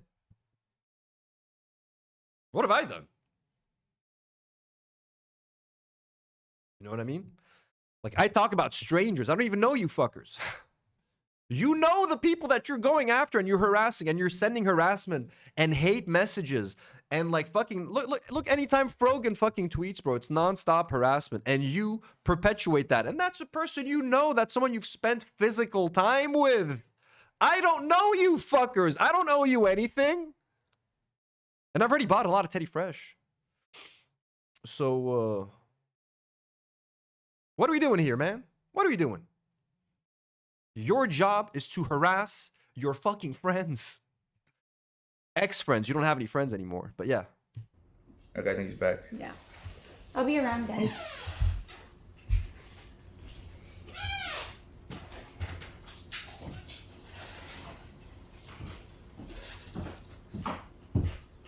It was literally one dude. Okay. And shit, if you respect my ability to like create a topic for my next episode by just throwing in a live chat and your live stream, that means I'm pretty good at this too. Like I've at least yeah, and compliment me for my skills of like, you know, creating stuff out of nothing. Isn't that pretty cool too? Like, at least be like, hey, you learned well from Ethan. You learned well from what we do on the H3 podcast. You've learned some of our techniques, which again, I mean, it's not rocket science. And again, ideally, the ideal thing for me would have been AB's dad is a fucking badass would have been the title of this fucking video with a clip. It would have started with a clip of your dad being like, oh, Ahmad Fouad Alkhatib, fuck this little snake. That would have been the ideal.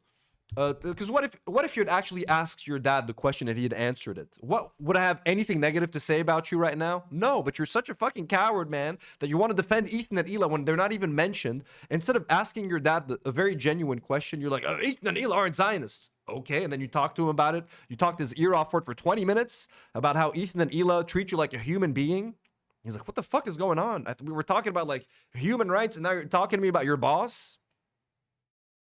Like, this would have been a very different video had you just asked your dad the question and given him the opportunity to answer it.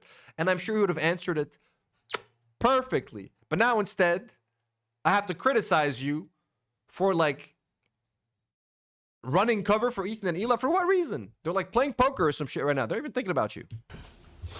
So I'm going to turn this on so now chat could say something. And if anyone says anything stupid, we could always just ignore.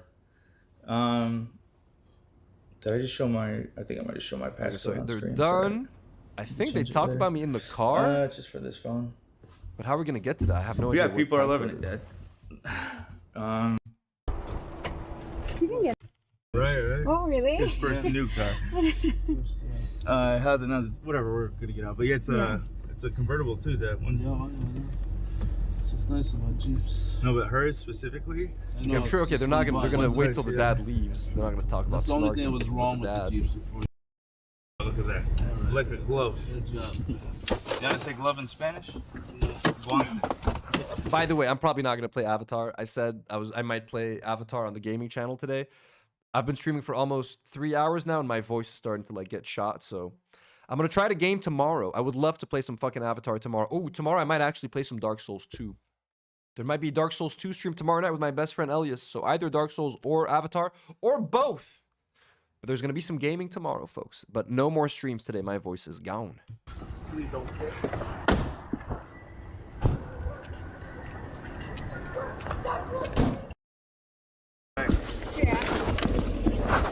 But this quick release sucks dick. Can we get snacks later? Yeah. Don't get me started. Yeah, I was gonna say, Kara, I have some thoughts. Okay. Okay, bye, Nizzy. Thanks for hanging out. No problem. Bye, chat. Thanks for joining us. I got. All right, see you later. Okay, now that all the guests are gone, they're gonna let loose. I think I haven't seen this. When they were still live, I saw a second of them. They were talking about me in the car, and then I stopped watching. They were still live. I haven't looked through to like find any time codes. I'm sorry, so we're gonna have to figure this out together. Right, nice good call. Probably left something. I feel like it did. Thank you. Kara said I liked it and thought it ended the only way it could. Don't get me started. Yeah, I was gonna say, Kara, I have some thoughts. Okay. We ended the only way it could. Thank you. Kara said I liked it and thought it ended the only way it could. Don't get me started. Yeah, I was gonna say, Kara, I have some thoughts. Okay. We can talk more. Obviously, we can't give away spoilers, so maybe later we'll have like a more in-depth convo about it. Lena, you should do NFL sideline interviews. You guys, I am not good at interviewing people. I mean, I could try. I could practice. AB mentioned in the last video that at some point he would have considered talking to me offline. I'll say, AB, I'm down for that. Anytime you want, just message me on Instagram or something. If you ever want to talk offline, not that I'm going to help, like, I'm not saying that I can help you, so talk to me. But if you just want to talk about anything or bury anything or explain something, I am down to have an offline conversation. Fuck recording it. Fuck doing it on a podcast. Fuck having cameras there. Let's just talk man to man, Lebanese man to Lebanese man. I don't know what the conversation is going to be about. I can't remember what he said in that video, but like I am down for an offline conversation, and I wouldn't even tell you guys that it happened if it happened, unless you wanted to, unless like we wanted to talk about it. I can interview anyone but my dad. Why you just tell everyone said when you were doing so good? Yeah, thank you. You really did, AB. I'm just glad we had that bonding moment in the car. That was special. I'm glad you guys were here for that. For the parallel parking? Yeah. Yeah. So I figure we'll decompress. Is that the right word? Yeah. But with us, with you guys. Yeah. Someone in chat said also what's called AB's dad looks like he's good at delivering bad news. Like he would be good at that. Oh my god, that's funny. That's his sister, but she's not good at it. I swear she only texts the family group chat to tell us when someone died. Oh yeah, the part that I saw in the car was actually Lena pulled up the super chat that I had sent about losing my job. She actually pulled it up and made sure to read it to AB, which I appreciated from Lena. It happened in the car, but I don't know when. It's always like people like it's like, oh, you remember our neighbor from 30 years ago? Oh, his cousin died. Oh, okay. Make sure to text the family. Okay. Nice hearing from you. He said you should go get a hot chocolate. So if we're leaving the area, I feel like we should just leave because it's so cool to like run down anywhere right now. Yeah. Also they said It's so crazy that I still can't comprehend that that they own that, because it's just like we never had businesses or anything. We never had anything like that growing up. So yeah. Do you have imposter syndrome? I do more in California. I'm just gonna be skipping like 5 to 10 seconds ahead just until I get to a point where I think they're talking about me. Sorry for not doing this earlier. Oh, they're saying because I was saying like Stranger Things, but we can't really talk. Britta for the 5 gifted membership. I should check that out. Oh, I'm shopping for dog treats. I already know. Or if not, you could also get Lick Mug. Kong toys where you can put, but whatever you do apparently it's dangerous for dogs. Hang out. And with the neighbor's house. Yeah, let's try to get to it. Oh, perfect. I was just saying. That wasn't him just being boastful the whole time. That was me. It's definitely earned it. To people, they like hearing from you. Fucking shit. In the beginning, so I was trying to get. How am I gonna find about something? Because as you have already got the taste of, these people will always eat their own. Like they'll never be satisfied with you unless you 100% sell their talking points. Okay, so he's talking about Snark right now. Remember, like my parents like getting like steak for once. Okay, so Millhouse was in here paying you. Yeah, you're welcome. Give back. You know what I mean? I give back. Arnold's 6 rules for success. One of them was give back. That's what I'm doing. Chat, has EB interviewed his papa yet? Oh, Justin, you missed it. You can watch the VOD though.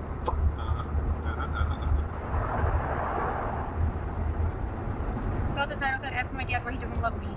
Glad it's not. I kind of got through. So we said I had the unique experience of growing up with him. Like seeing him be broke and like working a 9 to 5, him and my uncle, and seeing them like, it's so crazy to me. Like my uncle owns his own boat, his own house, his own clinic, because like I remember like my parents like getting like steak for once and like trying to break up this steak for everyone, and then like steak and a bird fucking then I could buy his own steak. She said, and Millhouse was in here paying you. That the best is that TTS was off. That's so fucking. If any of you people, good normal viewers who are doing TTS, I'm sorry, I should have put like a message or something. I guess I gotta give Lena Mada privileges for stuff like that to be able to pin like no TTS. So TTS is the automated voice thing. Yeah, I did not. First of all, does he think I expected there to be TTS? Shouldn't you pay like at least $20 to get that? Normally those are like priced higher. I was not gonna send you a $20 super chat. I was gonna send a $5 one. That's as much as you're gonna get, AB. And no, I did not want to interrupt your. I'm not trying to be rude. I'm not trying to like, as you're talking to your dad, me have like a message, be like, hey, listen to me. No. Again, just read what I sent. It was a very respectful question. If you didn't read Do Not Worry podcast, it could have been anyone sending that question. I guess it was just the fact that I was sending it made it Taida. I did not. To me, I always assume that like the voice thing that reads chats is for like a $20 donation or up, $50, $100, not for a $5 donation. So I'm sorry if you guys donated and I missed it, but it's so funny that Millhouse kept donating with no fucking. But also, wait, one thing he shared. It's so funny that Millhouse kept donating without. I did not give a fuck. I literally said on the live stream before that I was going to donate, that I was going to send a super chat just so you know that I did not quit my job to stream. That's all I said. I don't give a fuck about TTS. I don't even know that there's TTS.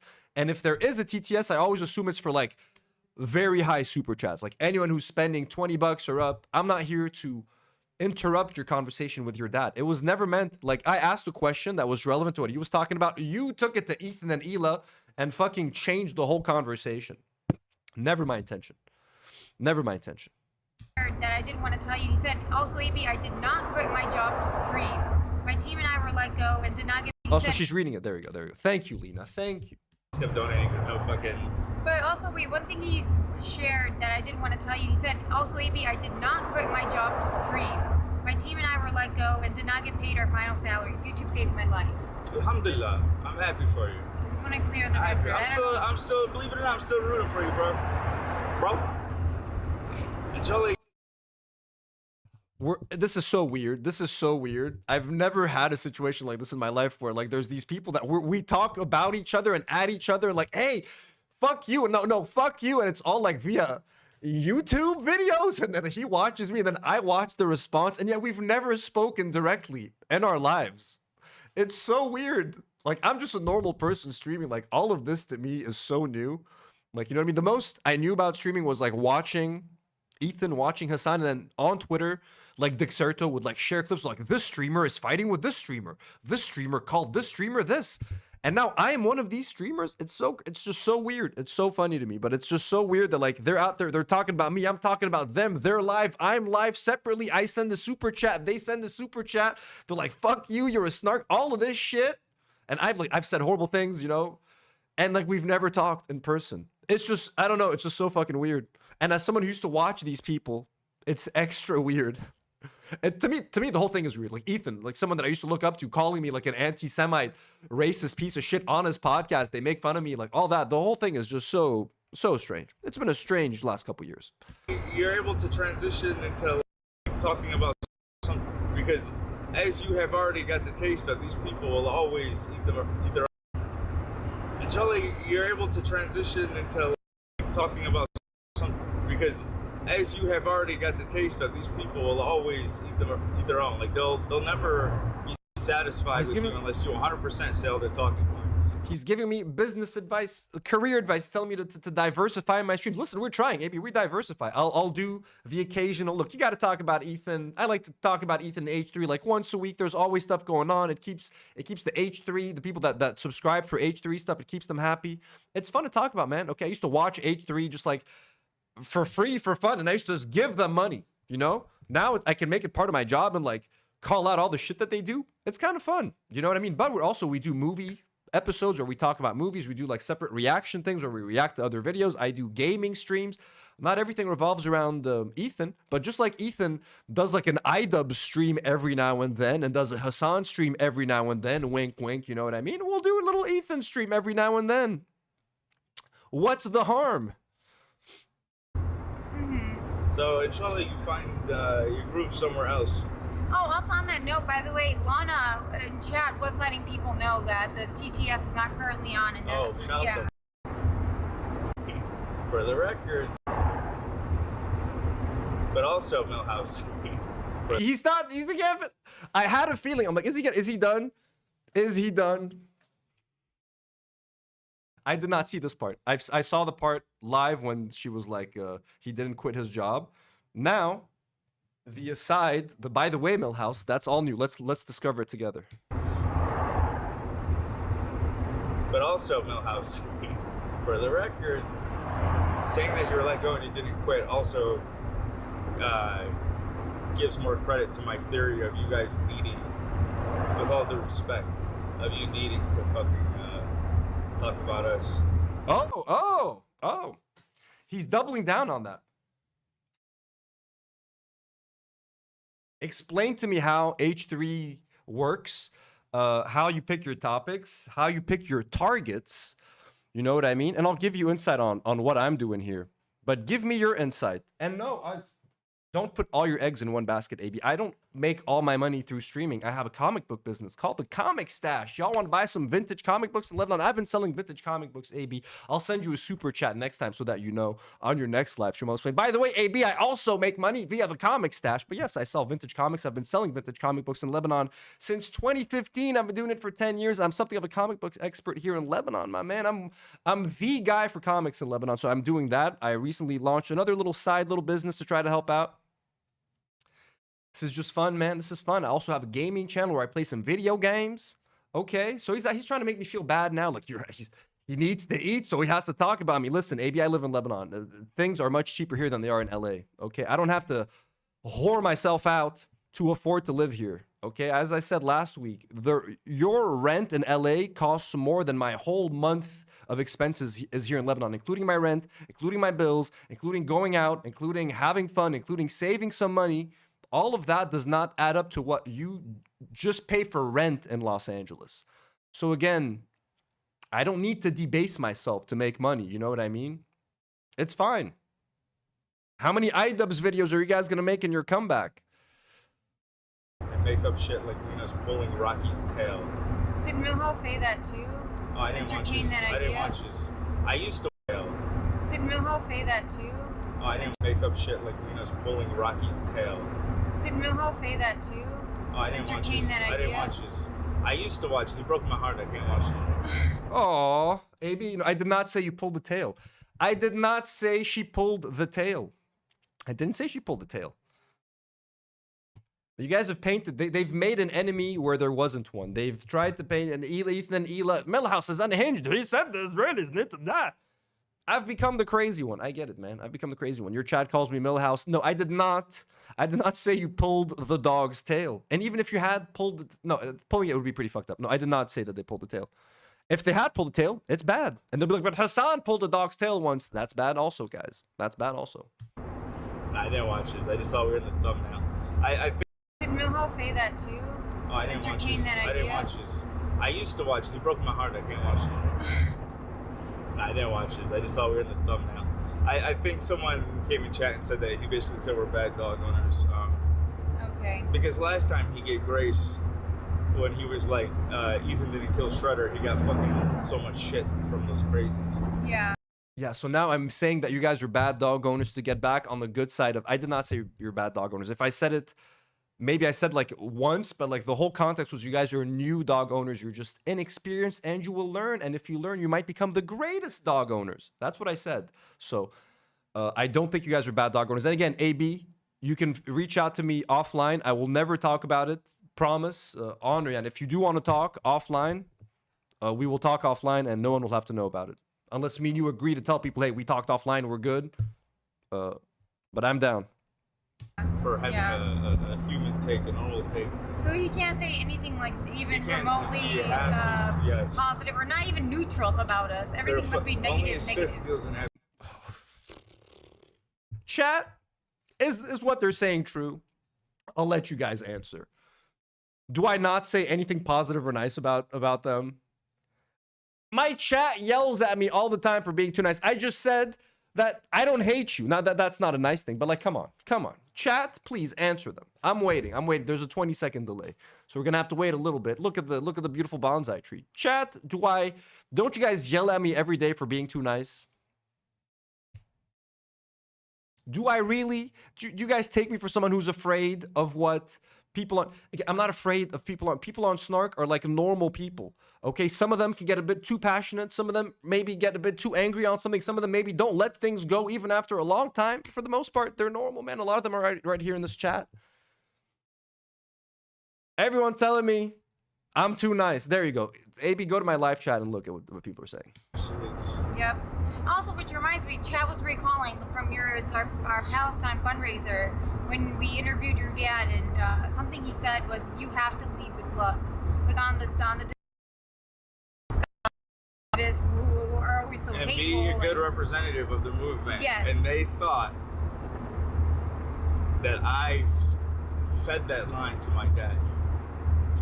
Ridiculous. It's so hard to believe. I know you people have gone through nothing, but a guy who had no father, who had to leave his older siblings, doesn't even remember them. They died before he met some of them. A guy who's had to work at a meat market since fucking 8 years old. A guy who has known nothing but work and taking care of himself. You know what? I think it's realistic to say that No, he's talking about his dad. His dad is a G. And again, I think they were trying to be like, he's trying to cancel my dad. I'm not trying to cancel your dad. Your dad is fucking awesome. Again, much respect to your dad. And would be great to meet him someday. If he ever comes to Lebanon, I would fucking love to meet him. He had something in his head telling him to do better. Yeah. They don't believe that. They said Lena's mom interview when she's a queen and she is the moment. Track the movement. Honestly, they think that they're good representatives of it, and they're the worst. They're talking about they're just talking about Snark now. Those people are truly unhappy, so much so that they have to be negative and hateful with everything. You all did nothing. Thank you. But except we did do something. We actually did make change. Yeah. We tried. We had some impact in all of this. We tried to use our audience, our resources to do good. Yes. Meanwhile, they're just trying to backtrack the movement. Honestly, they think that they're good representatives of it, and they're the worst. Lena, come on. You guys know that's not true. Saying something mean to someone online is not backtracking the pro-Palestine movement. You know what does hurt the pro-Palestine movement? Working on a podcast for a Zionist that spews pro-Zionist propaganda all fucking day. Who's done more harm to the pro-Palestinian cause? The H3 podcast or me? Yeah. They're saying our money's no good. Yeah. Fucking joke. Please. Joke. They investigating you, homie.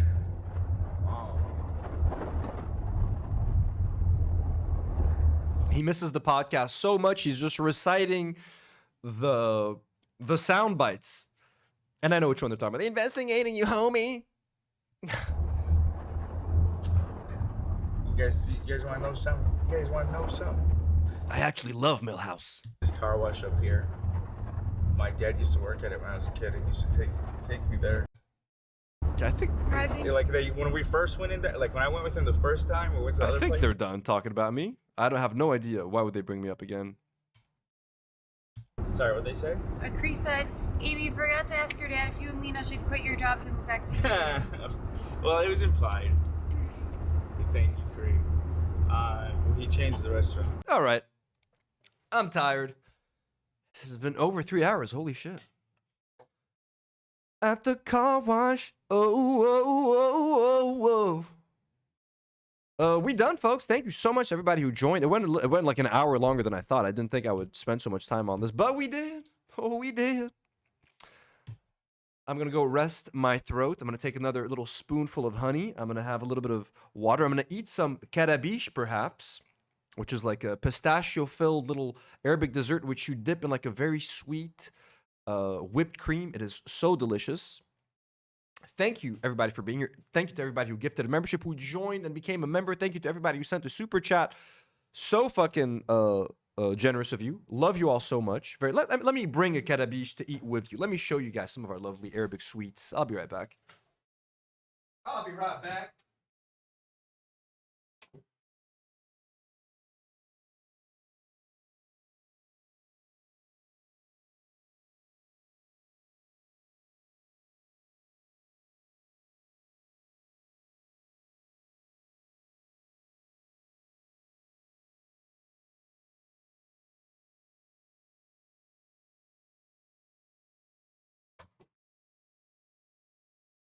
At the car wash. Okay.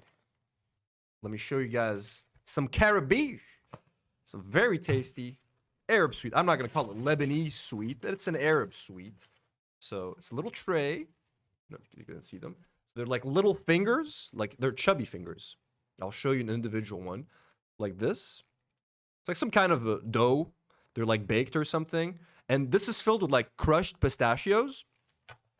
So this thing is filled with like a delicious pistachio dough, crushed pistachios, and you get a little bowl of like it's all white. It's like whipped cream, but like not regular whipped cream. It's like extra sweet. It's very sugary whipped cream. You grab one of these pistachio-filled little fingers, stick them in that here whipped cream. Look at that. And then you stick it in your mouth. Mm-hmm. Very sweet, very good. Let me show you the inside.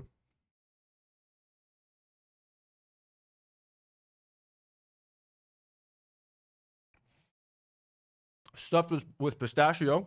Very good. It's called karabish. Karabish. This is called karabish. This is the cream. I don't know what you call the cream. Shit's so good. And so sweet.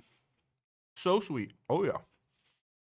Get a generous serving of whipped cream for the second one. Second bite. Oh, yeah.